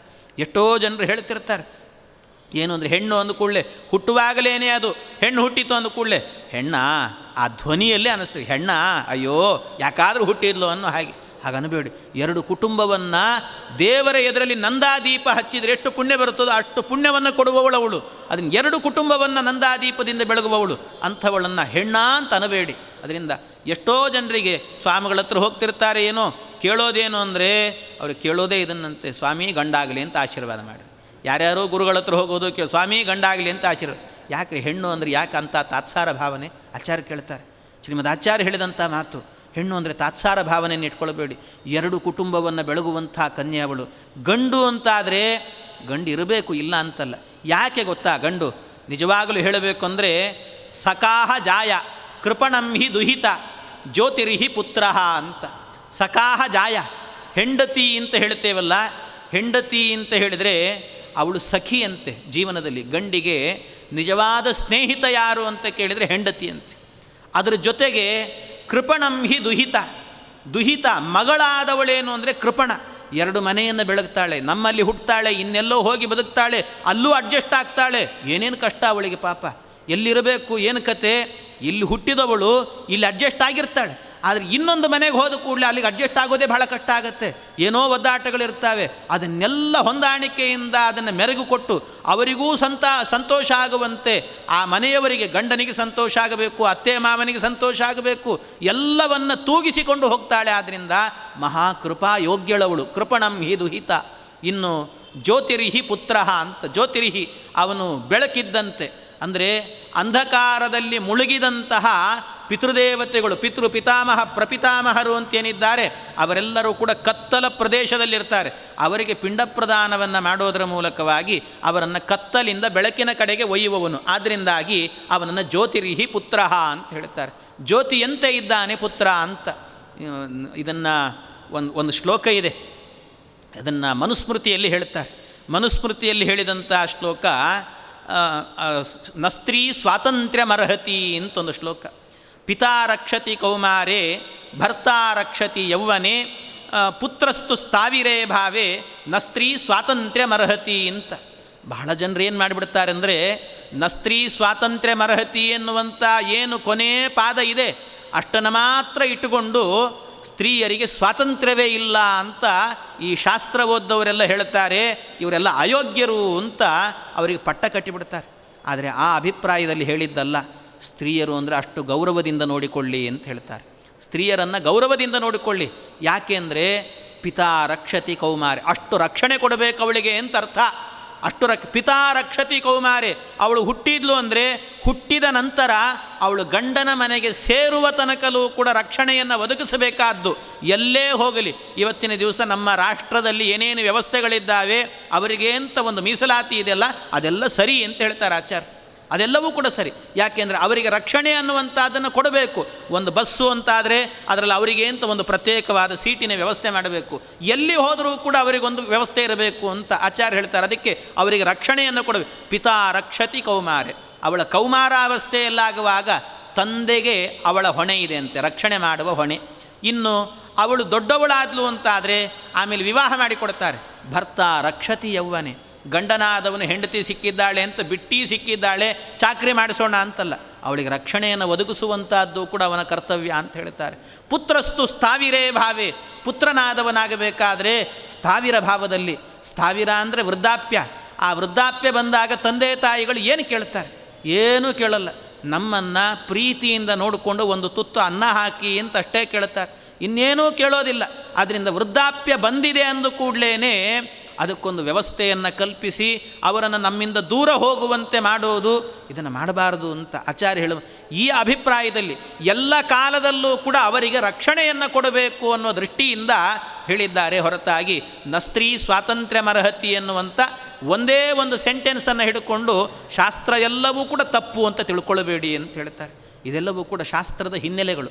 ಅದರಿಂದ ಈ ಹಿನ್ನೆಲೆಯಲ್ಲಿ ಆಚಾರ್ಯ ಹೇಳಿರುವಂಥದ್ದು ಕನ್ಯೋದಿತ ಬತಕುಲದ್ವಯ ತಾರಿಣೀತಿ ಜಾಯಾಸಕೇತಿ ವಚನಂ ಶ್ರುತಿಗಂ ಸುತಶ್ಚ. ಇವಳು ನಮಗೆ ಸಖಿಯಾಗಿರ್ತಾಳೆ ಅಂತ ತಿಳ್ಕೊಳ್ಬೇಕು. ಆದ್ದರಿಂದ ಕನ್ಯೆ ಅಂದ ಕೂಡಲೇ ಇನ್ನೊಬ್ಬರ ಮನೆಗೆ ಸೇರುವವಳು, ನಮಗೆ ಸಂಬಂಧ ಇಲ್ಲ ಅಂತ ನಿನ್ನನ್ನು ನಾನು ಕೊಟ್ಟು ಕಳಿಸೋದಿಲ್ಲಮ್ಮ ಅಂತ ತಂದೆ ಹೇಳಿದ್ನಂತೆ. ನಿನ್ನನ್ನು ನಾನು ಕಳಿಸೋದಿಲ್ಲ ಅಂತ ಬಕಾಸುರನ ಬಳಿ ಕಳಿಸಲ್ಲ. ಮತ್ತು ಯಾರನ್ನು ಕಳಿಸ್ಬೇಕು? ಅದಕ್ಕೆ ಕೊನೆಗೆ ಆ ಸಣ್ಣ ಕೂಸು, ಗಂಡು ಕೂಸೇನಿತ್ತು, ಆ ಗಂಡು ಕೂಸೇ ಹೇಳಿತಂತೆ. ಎಲ್ಲರೂ ಕಣ್ಣೀರು ಹಾಕಿ ಅಳ್ತಾ ಇದ್ದಾರೆ. ಕಣ್ಣೀರು ಹಾಕಿ ಅಳ್ತಾ ಇದ್ದರೆ ಆ ಕೂಸೇನೋ ಆಟ ಆಡ್ತಾ ಇರುವಾಗ ಕೈಯಲ್ಲಿ ಒಂದು ಸಣ್ಣ ಕಡ್ಡಿ ಹಿಡ್ಕೊಂಡಿತ್ತಂತೆ. ಆ ಸಣ್ಣ ಕಡ್ಡಿ ಹಿಡ್ಕೊಂಡ್ಬಿಟ್ಟು ಅದೇ ಬಂದು ಎದುರಿಗೆ ಹೇಳ್ತಾ ಇದ್ದಂತೆ, ಏವಂ ರುದತ್ಸು ಸಹಿತೇಶು ಕುಮಾರ ಕೋಸ್ಯ ಪ್ರಾಹಸ್ವಹಸ್ತಗ ತೃಣಂ ಪ್ರತಿದರ್ಶ್ಯ ಚೈಷಾಂ. ಆ ಕೂಸು ಹೇಳ್ತಾ ಇದೆ ಅಂತೆ, ಅಪ್ಪ ನನ್ನ ಕೈಯಲ್ಲಿ ನೋಡು ಹೇಗಿದೆ, ಆಯುಧ ಹಿಡ್ಕೊಂಡಿದ್ದೀನಿ, ನೀವೆಲ್ಲ ಯಾಕೆ ಒದ್ದಾಡ್ತಿದ್ದೀರಿ, ನನ್ನನ್ನೇ ಕಳಿಸಿಬಿಡು ಅಂತ. ಸಣ್ಣ ಕೂಸು ಇನ್ನೂ, ಅದು 8 ವರ್ಷದ ಕೂಸು. ಅದು ಹೇಳಿದೆ, ನೀವು ಯಾಕೆ ಒದ್ದಾಡ್ತಿದ್ದೀರಪ್ಪ, ನನ್ನ ಕೈಯಲ್ಲಿ ನೋಡು ಆಯುಧ ಇದೆ, ನನ್ನನ್ನೇ ಕಳಿಸಿಬಿಡು, ಈ ಆಯುಧದಿಂದ ಅವನನ್ನು ಚುಚ್ಚಿ ಸಾಯಿಸಿಬಿಡ್ತೀನಿ ಅಂತ ಹೇಳಿತಂತೆ ಕೂಸು. ಆ ಮಾತು ಹೇಳುವಾಗ ಕುಂತಿದೇವಿ ಇಷ್ಟನ್ನು ಕೂಡ ಹೊರಗಡೆ ನಿಂತು ಕೇಳಿಸಿಕೊಳ್ಳುತ್ತಿದ್ದಾಳೆ. ಹೊರಗೆ ನಿಂತು ಕೇಳಿಸಿಕೊಳ್ಳುವಾಗ ಕುಂತಿದೇವಿಗೆ ಇದೇ ಕುರುಹು, ಇದೇ ನನಗೆ ಹೇಳ್ತಾ ಇರುವಂಥದ್ದು ಅಂತ ಅರ್ಥ ಆಯಿತು. ಅರ್ಥ ಮಾಡಿಕೊಂಡು ಕೂಡಲೇ ಏನು ಮಾಡಿದ್ಲಂತೆ, ಭೀಮಸೇನ ದೇವರ ಬಳಿಗೆ ಹೋಗಿ ಹೇಳ್ತಾ ಇದ್ದಾಳಂತೆ. ಬಹಳ ಸಂತೋಷ ಆಯಿತು. ಈ ಕೆಲಸವನ್ನು ನನ್ನ ಭೀಮನೇ ಮಾಡಬೇಕು, ಅವಳೇ ಸಂಕಲ್ಪ ಮಾಡಿಕೊಂಡ್ಳು. ಈ ಕೆಲಸಕ್ಕೆ ನನ್ನ ಭೀಮನನ್ನೇ ಕಳಿಸಿಕೊಡಬೇಕು ಅಂತ ನಿಶ್ಚಯ ಮಾಡಿಕೊಂಡ್ಳು. ಭೀಮನನ್ನು ಕಳಿಸಿಕೊಡಬೇಕು ಅಂತ ನಿಶ್ಚಯ ಮಾಡಿ ಕೂಡಲೇ ಆಗ ಅವರ ಮನೆಯ ಬಾಗಿಲು ತಟ್ಟಿದ್ಲಂತೆ. ಒಳಗೆ ಹೋಗಲಿಲ್ಲ ಕುಂತಿದೇವಿ, ಅವರ ಮನೆ ಬಾಗಿಲು ತಟ್ಟಿದ್ಲು, ಹೊರಗೆ ನಿಂತುಕೊಂಡು. ತಟ್ಟಿ ಅವರೇ ಹೊರಗೆ ಬಂದರು. ಯಾರು ಏನು ಅಂತ ವಿಚಾರಿಸಿದಾಗ, ನೀವೇನೋ ಅಳ್ತಾ ಇದ್ರಿ ಹೀಗೆಲ್ಲ, ಅದಕ್ಕೆ ದುಃಖ ಆಯಿತು ನಮಗೆ. ಆ ದುಃಖ ಆದದ್ರಿಂದಾಗಿ ನಿಮ್ಮ ದುಃಖ ಪರಿಹಾರಕ್ಕೆ ನಾವೇನಾದರೂ ಮಾಡಬಹುದಾ? ಬ್ರಾಹ್ಮಣರು ನಿಮಗೇನೋ ಒಂದು ಉಪಕಾರವನ್ನು ಮಾಡಿದರೆ ಪುಣ್ಯ ಸ್ವಲ್ಪ ಆದರೂ ಬಂದೀತು ಅಂತ ಬಂದಿದ್ದೀನಿ ಅಂತ ಕುಂತಿದೇವಿ ಹೇಳಿದ್ಲಂತೆ. ಆಗ ಹೇಳುವಾಗ ಕುಂತಿಗೆ ಪರಮಾನಂದ ಅಂತೆ. ನನ್ನ ಭೀಮನಿಗೆ ನಾನೊಂದು ಕೆಲಸ ಕೊಡ್ತಾ ಇದ್ದೀನಿ ಅಂತ ಪರಮಾನಂದ ಆಗ್ತಾ ಇದೆ, ಖುಷಿ ಆಗ್ತಾಯಿದೆ. ಖುಷಿಯಿಂದ ಹೇಳಿದ್ಲಂತೆ. ಖುಷಿಯಿಂದ ಹೇಳಿದಾಗ ಬ್ರಾಹ್ಮಣರು ಹೇಳಿದ್ರಂತೆ, ಅಯ್ಯೋ ನಮಗೆಂಥ ಪಾಪ ಬರ್ತದೆ, ನಾವು ಹೋಗಬೇಕಾದವರು ನಮ್ಮ ಪ್ರಾಣ ಹೋಗಬೇಕು ಇವತ್ತಿನ ದಿವಸ ಯಾರೋ ಒಬ್ಬರದ್ದು. ಅಂಥದ್ದರಲ್ಲಿ ನಿಮ್ಮ ಪ್ರಾಣವನ್ನು, ನಿಮಗೆ ಬೇಕಾದಂಥ ಒಬ್ಬ ವ್ಯಕ್ತಿಯನ್ನು ಕೊಲ್ಲಿಸಿದ್ವಿ ಅಂದರೆ ನಮಗೆಷ್ಟು ಪಾಪ ಬರ್ತದೆ. ಪಾಪೋ ಭವಾಮಿ ತವ ಹಂತ ಮನೋತಿ ಧೀರಂ, ನನಗೆಷ್ಟು ದೊಡ್ಡ ಪಾಪ ಬರ್ತದೆ. ಬೇಡ, ಬ್ರಾಹ್ಮಣರಿಗೆ ಯಾವಾಗಲೂ ಈ ಭೀತಿ ಇರಬೇಕಂತೆ. ಏನು ಇವತ್ತಿನ ಬ್ರಾಹ್ಮಣರಿಗೆ ಇಂಥ ಭೀತಿಯೇ ಇಲ್ಲ ಅಂತ ಹೇಳ್ತಾರೆ. ಯಾಕೆ? ಪಾಪದ ಭೀತಿಯೇ ಇಲ್ಲದೇನು ಎಷ್ಟು ಮಾಡ್ತಾರೆ ಪಾಪಗಳನ್ನು. ಈ ಭೀತಿ ಏನಾದರೂ ಇನ್ನೊಬ್ಬರಿಗೆ ಸ್ವಲ್ಪ ತೊಂದರೆ ಕೊಡಬೇಕಾದರೂ ಕೂಡ, ಅಯ್ಯೋ ನನಗೇನಾದೀತು, ದೇವರು ನೋಡ್ತಿರ್ತಾನೆ, ಅವನು ನೋಡ್ತಿರ್ತಾನೆ, ನನಗೆಷ್ಟು ಪಾಪ ಬರುತ್ತದೆ ವಿಚಾರ ಮಾಡಬೇಕಂತೆ. ಆದ್ದರಿಂದ ಆ ವಿಚಾರವನ್ನು ಮಾಡಿ ಹೆಜ್ಜೆ ಇಡಬೇಕು ಅಂತ ಹೇಳ್ತಾರೆ. ಆದ್ದರಿಂದ ನನಗೆ ಪಾಪ ಬರ್ತದೆ, ಬೇಡ ಅಂತ ಹೇಳಿದ್ರು. ಆಗ ಮತ್ತೆ ಪುನಃ ಕುಂತಿದೇವಿ ಹೇಳಿದ್ಲು, ನೀವು ಯಾಕೆ ಹೆದರ್ತಾ ಇದ್ದೀರಿ, ಒಬ್ಬ ಮಗ ಅಲ್ಲ ಇರೋದು, 5 ಜನ ಮಕ್ಕಳಿದ್ದಾರೆ ನನಗೆ, 5 ಜನ ಮಕ್ಕಳಿದ್ದಾರೆ. ಅದರಲ್ಲೂ ಕೂಡ ಭೀಮಸೇನ ಅಂತಿದ್ದಾನೆ, ಅವನ ವ್ಯಕ್ತಿತ್ವ ಏನು ಅಂತ ನನಗೆ ಚೆನ್ನಾಗಿ ಗೊತ್ತಿದೆ. ಅದರಿಂದ ನೀವೇನು ಹೆದರಬೇಕಾಗಿಲ್ಲ, ನೀವೇನೋ ದುಡ್ಡು ಕೊಟ್ಟು ಕಳಿಸೋಣ ಅಂತಿದ್ರಲ್ಲ ಯಾರನ್ನಾದರೂ ಕೂಡ, ದುಡ್ಡು ಕೊಟ್ಟು ನನಗೆ ಕೊಡ್ರಿ ಬೇಕಾದ್ರೆ, ನಮ್ಮ ಹುಡುಗನ್ನೇ ಕಳಿಸ್ತೀವಿ ಅಂತ ಹೇಳಿದರು. ನಮಗೆ ಬೇಕಾದ್ರೆ ಅದಕ್ಕೆ ದುಡ್ಡು ಬೇಡ ಅಂತ ಮತ್ತೆ ಹೇಳಿದ್ದು, ದುಡ್ಡು ಬೇಕು ಅಂತಲ್ಲ, ನಮ್ಮ ಹುಡುಗ ಹೋಗ್ತಾನೆ ಅಂತ ಆ ರೀತಿ ಹೇಳಿದಾಗ ಅದಕ್ಕೆ ಕೊನೆಗೆ ಒಪ್ಪಿಕೊಂಡ್ರಂತೆ. ಭಾಳ ಕಷ್ಟಪಟ್ಟು ಕುಂತಿದೇವಿನೇ ಒಪ್ಪಿಸಿದ್ಲು. ಇಷ್ಟು ಒಪ್ಪಿಸಿದಾಗ ವಿದ್ಯಾಸ್ತಿ ದಿಕ್ಪತಿಭಿರಪ್ಯ ಅವಿಶಕ್ಯ ರೂಪ, ನನ್ನ ಮಗ ಹೋಗ್ತಾನೆ ಅಂದರೆ ಹೆದರಿಕೆನೇ ಇಲ್ಲ. ಯಾಕೆಂದರೆ ಅವನಲ್ಲಿ ಬೇಕಾದಷ್ಟು ಮಂತ್ರಗಳಿದ್ದಾವೆ ಅಂತ ಹೇಳ್ತಾಳೆ. ಬೇಕಾದಷ್ಟು ಮಂತ್ರಗಳಿದ್ದಾವೆ. ಆ ಮಂತ್ರದಿಂದಲೇ, ಆ ಶಕ್ತಿಯಿಂದಲೇ ಸಂಹಾರ ಮಾಡುವ ಶಕ್ತಿ ಅವನಿಗಿದೆ. ಆದರೆ ಭೀಮ ಯಾವತ್ತೂ ಕೂಡ ತನಗೋಸ್ಕರವಾಗಿ ಆ ಮಂತ್ರಗಳನ್ನು ಬಳಸಿದವನೇ ಅಲ್ಲ. ದೇವರ ಮಂತ್ರ ಅಂತ ಏನು ಕಲಿತಿದ್ದಾನೆ, ಅದನ್ನು ತನ್ನ ಪ್ರಾಣ ಉಳಿಸಿಕೊಳ್ಳಿಕ್ಕೆ, ತಾನು ಉಳಿಬೇಕು ಅನ್ನೋದಕ್ಕೋಸ್ಕರ ಜೀವನದಲ್ಲೇ ಆ ಮಂತ್ರ ಪ್ರಯೋಗವನ್ನು ಮಾಡಿಲ್ಲಂತೆ ಅವನು. ಮತ್ತೇನು ಅಂದರೆ ಎಲ್ಲ ಭಗವಂತನ ಪ್ರೀತಿ ಆಗಲಿ ಅಂತಲೇ ಮಾಡ್ತಾನೆ ಅವನು, ಹೊರತಾಗಿ ತನಗೋಸ್ಕರ ಮಾಡಲ್ಲ. ಆದರೂ ಅವನಿಗೆ ಅಷ್ಟು ಸಾಮರ್ಥ್ಯ ಇದೆ, ಅವನನ್ನು ಕಳಿಸಿಕೊಡ್ತೇನೆ ಅಂತ ಹೇಳಿದಾಗ, ಈ ಮಾತು ಹೇಳಿದಾಗ ಅವರು ಒಪ್ಪಿಕೊಂಡ ನಂತರ ಭೀಮನಿಗೆ ಬಂದು ಹೇಳಿದ್ಲಂತೆ ಕುಂತಿದೇವಿ, ಭೀಮಾ ಹೀಗೆ ನಾನು ಒಪ್ಪಿಕೊಂಡು ಬಂದಿದ್ದೀನಿ, ಈ ರೀತಿ ಬಕಾಸುರ ಅಂತಿದ್ದಾನಂತೆ, ಅವನ ಸಂಹಾರವನ್ನು ಮಾಡಿ ಬರಬೇಕು ನೀನು ಅಂತ ಹೇಳಿದಾಗ ಭೀಮನಿಗೇನು ಆನಂದ, ಅಬ್ಬ ಎಷ್ಟು ದಿವಸದ ಮೇಲೆ ಒಂದು ಕೆಲಸ ಸಿಕ್ಕಿದೆ ಅಂತ ಆನಂದ ಪಡ್ತಿದ್ದಾನಂತೆ. ಎಷ್ಟು ದಿವಸ ಆಯಿತು ಈ ಕೈಗಳಿಂದ ಒಬ್ಬ ರಾಕ್ಷಸನ ಸಂಹಾರ ಮಾಡಿ, ಬಹಳ ದಿವಸ ಆಗಲೇ ಹಿಡಿಂಬನನ್ನು ಸಂಹಾರ ಮಾಡಿದ್ದ, ಬಹಳ ದಿವಸ ಆಗೋಯ್ತು ಅಂತ ಸಂತೋಷ ಅವನಿಗೆ. ಆ ಸಂತೋಷದಿಂದ ಕುಣಿತಾ ಇದ್ದಾನಂತೆ, ಆನಂದ ಆಗ್ತಾ ಇದೆ, ಸಂತೋಷ ಆಯಿತು. ಆ ಕೂಡಲೇ ಧರ್ಮರಾಜಾದಿಗಳೆಲ್ಲರೂ ಕೂಡ ಬಂದ್ರಂತೆ, ಮನೆಗೆ ಬಂದರು. ಧರ್ಮರಾಜಾದಿಗಳೆಲ್ಲ ಮನೆಗೆ ಬಂದು ನೋಡ್ತಾರೆ, ಭೀಮ ನೋಡಿದರೆ ಒಂದು ಕಡೆ ಕೂತಲ್ಲಿ ಕೂಡ್ತಾ ಇಲ್ಲಂತೆ. ಆ ಕಡೆ ಈ ಕಡೆ ಓಡಾಡ್ತಾ ಇದ್ದಾನೆ, ಚಡಪಡಿಸ್ತಾ ಇದ್ದಾನೆ. ಯಾವಾಗ ಹೋದೇನೋ, ಯಾವಾಗ ಕರೀತಾರೆ ಅಂತ ಕಾಯ್ತಿದ್ದಾನಂತೆ. ಯಾವಾಗ ಹೋಗಿಬಿಡ್ತೇನೋ, ಬಕಾಸುರನ ಸಂಹಾರ ಮಾಡ್ತೇನೋ ಅಂತ ಅಷ್ಟು ಚಡಪಡಿಕೆ ಅವನಲ್ಲಿ. ಅವನ ಚಡಪಡಿಕೆಯನ್ನು ನೋಡಿಯೇ ಧರ್ಮರಾಜನಿಗೆ ಡೌಟ್ ಬಂತು. ಧರ್ಮರಾಜ ಕೇಳೇ ಬಿಟ್ಟನಂತೆ, ಭೀಮ ಯಾಕೋ ಇಷ್ಟು ಚಡಪಡಿಸ್ತಾ ಇದ್ದಿ, ಏನು ಒಳಗೇನಿದೆ ಹೇಳು ಅಂತ ಕೇಳಿದ್ನು. ಏನಿದೆ ಹೇಳು ಅಂತ ಕೇಳುವಾಗ ಅದಕ್ಕೆ ಏನೋ ಇದೆ ಅನ್ನುವಾಗ, ಏನೂ ಇಲ್ಲ, ಹೀಗೊಂದು ಕೆಲಸ ಕೊಟ್ಟಿದ್ದಾರೆ ನನಗೆ, ಯಾವಾಗ ಹೋಗ್ತೀನೋ ಅಂತ ಅನ್ನಿಸ್ತಾ ಇದೆ ಅಂತ. ಯಾವಾಗ ಇಷ್ಟು ಹೇಳಲಿಕ್ಕೆ ಪುರುಸುತ್ತಿಲ್ಲ ಧರ್ಮರಾಜನಿಗೆ, ಮತ್ತೆ ಸಂಕಟ ಆಗಲಿಕ್ಕೆ ಶುರುವಾಯಿತು. ಕಷ್ಟಂ ತ್ವಯಾ ಕೃತಮಹೋ ಬಲಮೇವ ಯಸ್ಯ, ಅದಕ್ಕೆ ಕಷ್ಟಂ, ಅದಕ್ಕೆ ಆ ತಾಯಿಯನ್ನು ಕರೆದು ಬೈಲಿಕ್ಕೆ ಶುರು ಮಾಡಿದಂತೆ ಕುಂತಿದೇವಿಯನ್ನು. ಮಾತಃ ಕಿಮೇಶ ಮುದಿತೋ ನಿತರಾಮಿತಿ ಸ್ಮ ತಸ್ಮೈ ಚ ಸಾ ನಿಖಿಲ ಮಾಹಸ ಚಾಬ್ರವೀತ್ತಾಂ. ಅಮ್ಮ ಯಾಕಮ್ಮ ಭೀಮಸೇನನ್ನು ಕಳಿಸ್ಕೊಡ್ತೀನಿ ನೀನು, ಅಕಸ್ಮಾತ್ ದುರ್ಯೋಧನನಿಗೆ ಗೊತ್ತಾದರೆ, ಏನಾದರೂ ಅನರ್ಥ ಆದರೆ, ನಾವು ಬದುಕ್ತಾ ಇರೋದೇ ಭೀಮಸೇನ ಇದ್ದಾನೆ ಅನ್ನೋ ಧೈರ್ಯದಿಂದ. ಅವನು ಹೇಳ್ತಾನೆ, ಅವನನ್ನು ಆಶ್ರಯಿಸಿಕೊಂಡು ಬದುಕ್ತಿದ್ದೇವೆ, ಅಕಸ್ಮಾತ್ ಭೀಮನೇ ಹೋಗಿ ಬಕಾಸುರನ ಬಾಯಿಗೆ ಆಹಾರ ಆದರೆ ನಮ್ಮ ಗತಿ ಏನು ಹೇಳು ಅಂತ ಕೇಳ್ತಾನೆ. ನಮ್ಮ ಗತಿ ಏನು? ಭೀಮನ ಬಗ್ಗೆ ಇಷ್ಟೇನಾ ಗೊತ್ತಿರೋದು ನಿನಗೆ ಅಂತೇಳಿ ಕುಂತಿದೆ. ಭೀಮನ ಬಗ್ಗೆ ಇಷ್ಟೇನಾ ಗೊತ್ತಿರೋದು ನಿನಗೆ, ಒಡ ಹುಟ್ಟಿದವನು ನೀನು, ಆದರೆ ನೀನು ಹುಟ್ಟಿದಾಗ ಇನ್ನೂ ಸಣ್ಣವನಿದ್ದಿ, ಆಗಲೇ ಅವನ ಸಾಮರ್ಥ್ಯ ಏನು ಅಂತ ನಾನು ನೋಡಿದ್ದೀನಿ ಅಂತೇಳಿ ಕುಂತಿದ್ದೇವೆ. ಅವನ ಸಾಮರ್ಥ್ಯ ಏನು ಅಂತ ನಾನು ನೋಡಿದ್ದೀನಿ. ಯಾಕೆಂದರೆ ಅವನು ಹುಟ್ಟಿದಾಗಲೇ ಸರ್ವೈಸುರೈರಸುರಯೋನಿಭಿರಪ್ಯನೇನ ಚೂರ್ಣೀಕೃತೋ ಹಿ ಶತಶೃಂಗಗಿರಿ ಪ್ರಸೂತ್ಯಾಂ. ಅವನು ಹುಟ್ಟಿದಾಗಲೇ ನಾನು ಕೈ ಜಾರಿ ಕೆಳಗೆ ಬಿಟ್ಟರೆ ಶತಶೃಂಗ ಪರ್ವತವನ್ನೇ ಚೂರು ಮಾಡಿ ಹಾಕಿದವನು. ಅವನ ಸಾಮರ್ಥ್ಯ ಏನು ಅಂತ ಅವನು ಹುಟ್ಟಿದಾಗಲೇ ಗೊತ್ತಾಗಿದೆ ನನಗೆ. ಅವನು ಎಲ್ಲಿಂದ ಆರಂಭದಿಂದಲೂ ನೋಡ್ತಾ ಬಂದಿದ್ದೇನೆ ಅಂತ ಹೇಳ್ತಾಳೆ. ಆರಂಭದಿಂದನೂ ಸಿಂಹಗಳನ್ನೇ, ಕೈಶೋರ ಲೀಲಾಂ ಹತ ಸಿಂಹ ಸಂಘಾಂ, ಎಲ್ಲ ಸಿಂಹ ಸಂಘಗಳನ್ನೇ ಅವುಗಳ ಜೊತೆಗೆ ಹೋರಾಡಿ ಕೊಂದು ಬರ್ತಾ ಇದ್ದ ಭೀಮಸೇನ. ಅವನ ಸಾಮರ್ಥ್ಯ ಏನು ಅಂತ ನಾನು ನೋಡಿದ್ದೇನೆ, ಎಲ್ಲ ಕಾಲದಲ್ಲೂ ನೋಡಿದ್ದೇನೆ ನಾನು. ಇದು ಭೀಮಸೇನ ದೇವರ ವ್ಯಕ್ತಿತ್ವ ಇಂಥದ್ದು ಅಂತ ಕುಂತಿದೇವಿಯ ಬಾಯಿಂದ ಬರೆಸಬೇಕು. ಅದಕ್ಕೋಸ್ಕರವೇ ಹೀಗೆ ಮಾಡಿದ್ರಂತೆ ಭೀಮಸೇನ ದೇವರು. ಯಾಕೆ ಕುಂತಿದೇವಿಗೆ ಅವನ್ನ ಅರಗಿನ ಮನೆಯಲ್ಲಿದ್ದಾಗಲೂ ಹೆದರಿಕೆ ಆಗಲಿಲ್ಲ, ತಾಯಿಗೆ ಹೆದರಿಕೆ ಆಗಬಾರ್ದು ಅಂತ ಅವಳೇ ಧೈರ್ಯದಿಂದ ಕಳಿಸ್ತಿದ್ದಾಳು. ಅದಕ್ಕೆ ಅವಳಿಗೆ ಹೆದರಿಕೆನೇ ಇರಬಾರ್ದು ಅನ್ನುವ ಭಾವನೆಯನ್ನು ಭೀಮಸೇನ ದೇವರೇ ತರಿಸಿದ್ರಂತೆ. ಆ ಹಿಡಿಂಬನನ್ನು ಕೊಲ್ಲೋದ್ರ ಮೂಲಕವಾಗಿ ಈ ಕಡೆ ಆ ಅರಗಿನ ಮನೆಯಿಂದ ಎತ್ಕೊಂಡು ಬರೋದಾಯಿತು. ಈ ಎಲ್ಲ ಕೆಲಸಗಳನ್ನು ಮಾಡಿಸಿದ್ರಿಂದಾಗಿ ಭೀಮನ ಬಗ್ಗೆ ಅಪಾರವಾದ ನಂಬಿಕೆ ಬಂದು ಹೋಗಿತ್ತು. ಅದರಿಂದ ಇವನು ಏನು ಮಾಡಿದರೂ ಗೆದ್ದು ಬರ್ತಾನೆ ಅಂತ. ಅದಕ್ಕೆ ತಾಯಿ ಹೇಳುತ್ತಾ ಇದ್ದಾಳೆ, ಯದ್ಬಾಹು ವೀರ್ಯ ಪರಮಾಶ್ರಯತೋ ಹಿ ರಾಜ್ಯಂ ಇಚ್ಛಾಮ ಏವ ನಿಖಿಲಾರಿವಧಂ ಸ್ವಧರ್ಮಂ. ಇದು ನಮ್ಮ ಧರ್ಮ ಅಂತ ಭೀಮಸೇನ ದೇವರು, ನನ್ನ ಧರ್ಮ, ನಮ್ಮ ತಾಯಿ ಹೇಳ್ತಾ ಇದ್ದಾಳೆ, ಕ್ಷತ್ರಿಯರ ಧರ್ಮ ಇದು, ನನಗೊಂದು ಅವಕಾಶ ಸಿಕ್ಕಿದೆ, ಕಳಿಸಿಕೊಡಿ ನನ್ನನ್ನು ಅಂತ ಬಹಳ ಸಂತೋಷದಿಂದ ಹೇಳುವಾಗ ಅದಕ್ಕೆ ಧರ್ಮರಾಜನು ಕೂಡ ಆಯಿತು, ನೀನೇ ಇಷ್ಟು ಹೇಳ್ತಾ ಇದ್ದಿ ಅಂತ ಆದಮೇಲೆ ನಾವೇನು ಹೇಳೋದಿನ್ನ, ಇನ್ನೇನು ಹೇಳಲಿಕ್ಕಿಲ್ಲ, ಆಯಿತು ಅಂತ ಅವರು ಕೂಡ ಒಪ್ಪಿದ್ದಾರಂತೆ. ಎಲ್ಲರೂ ಒಪ್ಪಿದ್ದಾರೆ. ಎಲ್ಲ ಒಪ್ಪಿದ ನಂತರ ಆಯಿತು ಅಂತ ಭೀಮಸೇನ ದೇವರನ್ನು ಕಳಿಸಿಕೊಡ್ತಿದ್ದಾರೆ. ಎಲ್ಲ ಬಂಡಿ ವ್ಯವಸ್ಥೆ ಮಾಡಿದ್ರಂತೆ. ಇಡೀ ಬಂಡಿ ತುಂಬ ಅನ್ನ, ಸಾರು, ಗೀರು ಏನೇನೆಲ್ಲ ಬೇಕು ದ್ರವ್ಯಗಳು, ಎಲ್ಲ ಭಕ್ಷ್ಯ ಭೋಜ್ಯಗಳನ್ನೆಲ್ಲ ತಯಾರು ಮಾಡಿದ್ದಾರಂತೆ. ತಯಾರು ಮಾಡಿ 2 ಎತ್ತುಗಳನ್ನು ಕಟ್ಟಿ ಆ ಬಂಡಿಯನ್ನು ತೊಗೊಂಡು ಹೋಗಬೇಕು ಅಂತ ಭೀಮಸೇನ ದೇವರನ್ನು ಕೂಡಿಸಿದ್ದಾರೆ. ಕೂಡಿಸಿ ಕಳಿಸಿಕೊಡ್ತಾ ಇದ್ದಾರಂತೆ. ಕಳಿಸಿಕೊಡುವಾಗ ಎಲ್ಲರೂ ಕೂಡ ಬಹಳ ದುಃಖದಿಂದ ಕಳಿಸ್ತಿದ್ದಾರೆ ಎಲ್ಲರೂ. ಆದರೆ ಕುಂತಿದೇವಿಗೆ ಮಾತ್ರ ಪರಮಾನಂದ. ಅಂತೂ ಇವತ್ತೊಂದು ದೊಡ್ಡ ಸತ್ಕಾರ್ಯ ನಡೆಯುತ್ತೆ ಭೀಮನಿಂದ ಅಂತ ಸಂತೋಷದಿಂದ ಕಳಿಸಿಕೊಟ್ಟಿದ್ದಾಳಂತೆ. ಈ ರೀತಿ ಕಳಿಸಿಕೊಟ್ಟಾಗ ಭೀಮಸೇನ ದೇವರು ಹೋಗ್ತಾರೆ. ಅಲ್ಲಿ ನಡೆದ ಪ್ರಸಂಗ ಬಹಳ ಸುಂದರವಾಗಿ ಆಚಾರ್ಯ ವರ್ಣನೆಯನ್ನು ಮಾಡುತ್ತಾರೆ. ಅದನ್ನು ಮತ್ತೆ ನಾಳೆ ದಿವಸ ಸೇರಿದಾಗ ನೋಡೋಣ ಅಂತ ಹೇಳುತ್ತಾ ಇಂದಿನ ಉಪನ್ಯಾಸ ಕೃಷ್ಣಾರ್ಪಣಮಸ್ತು.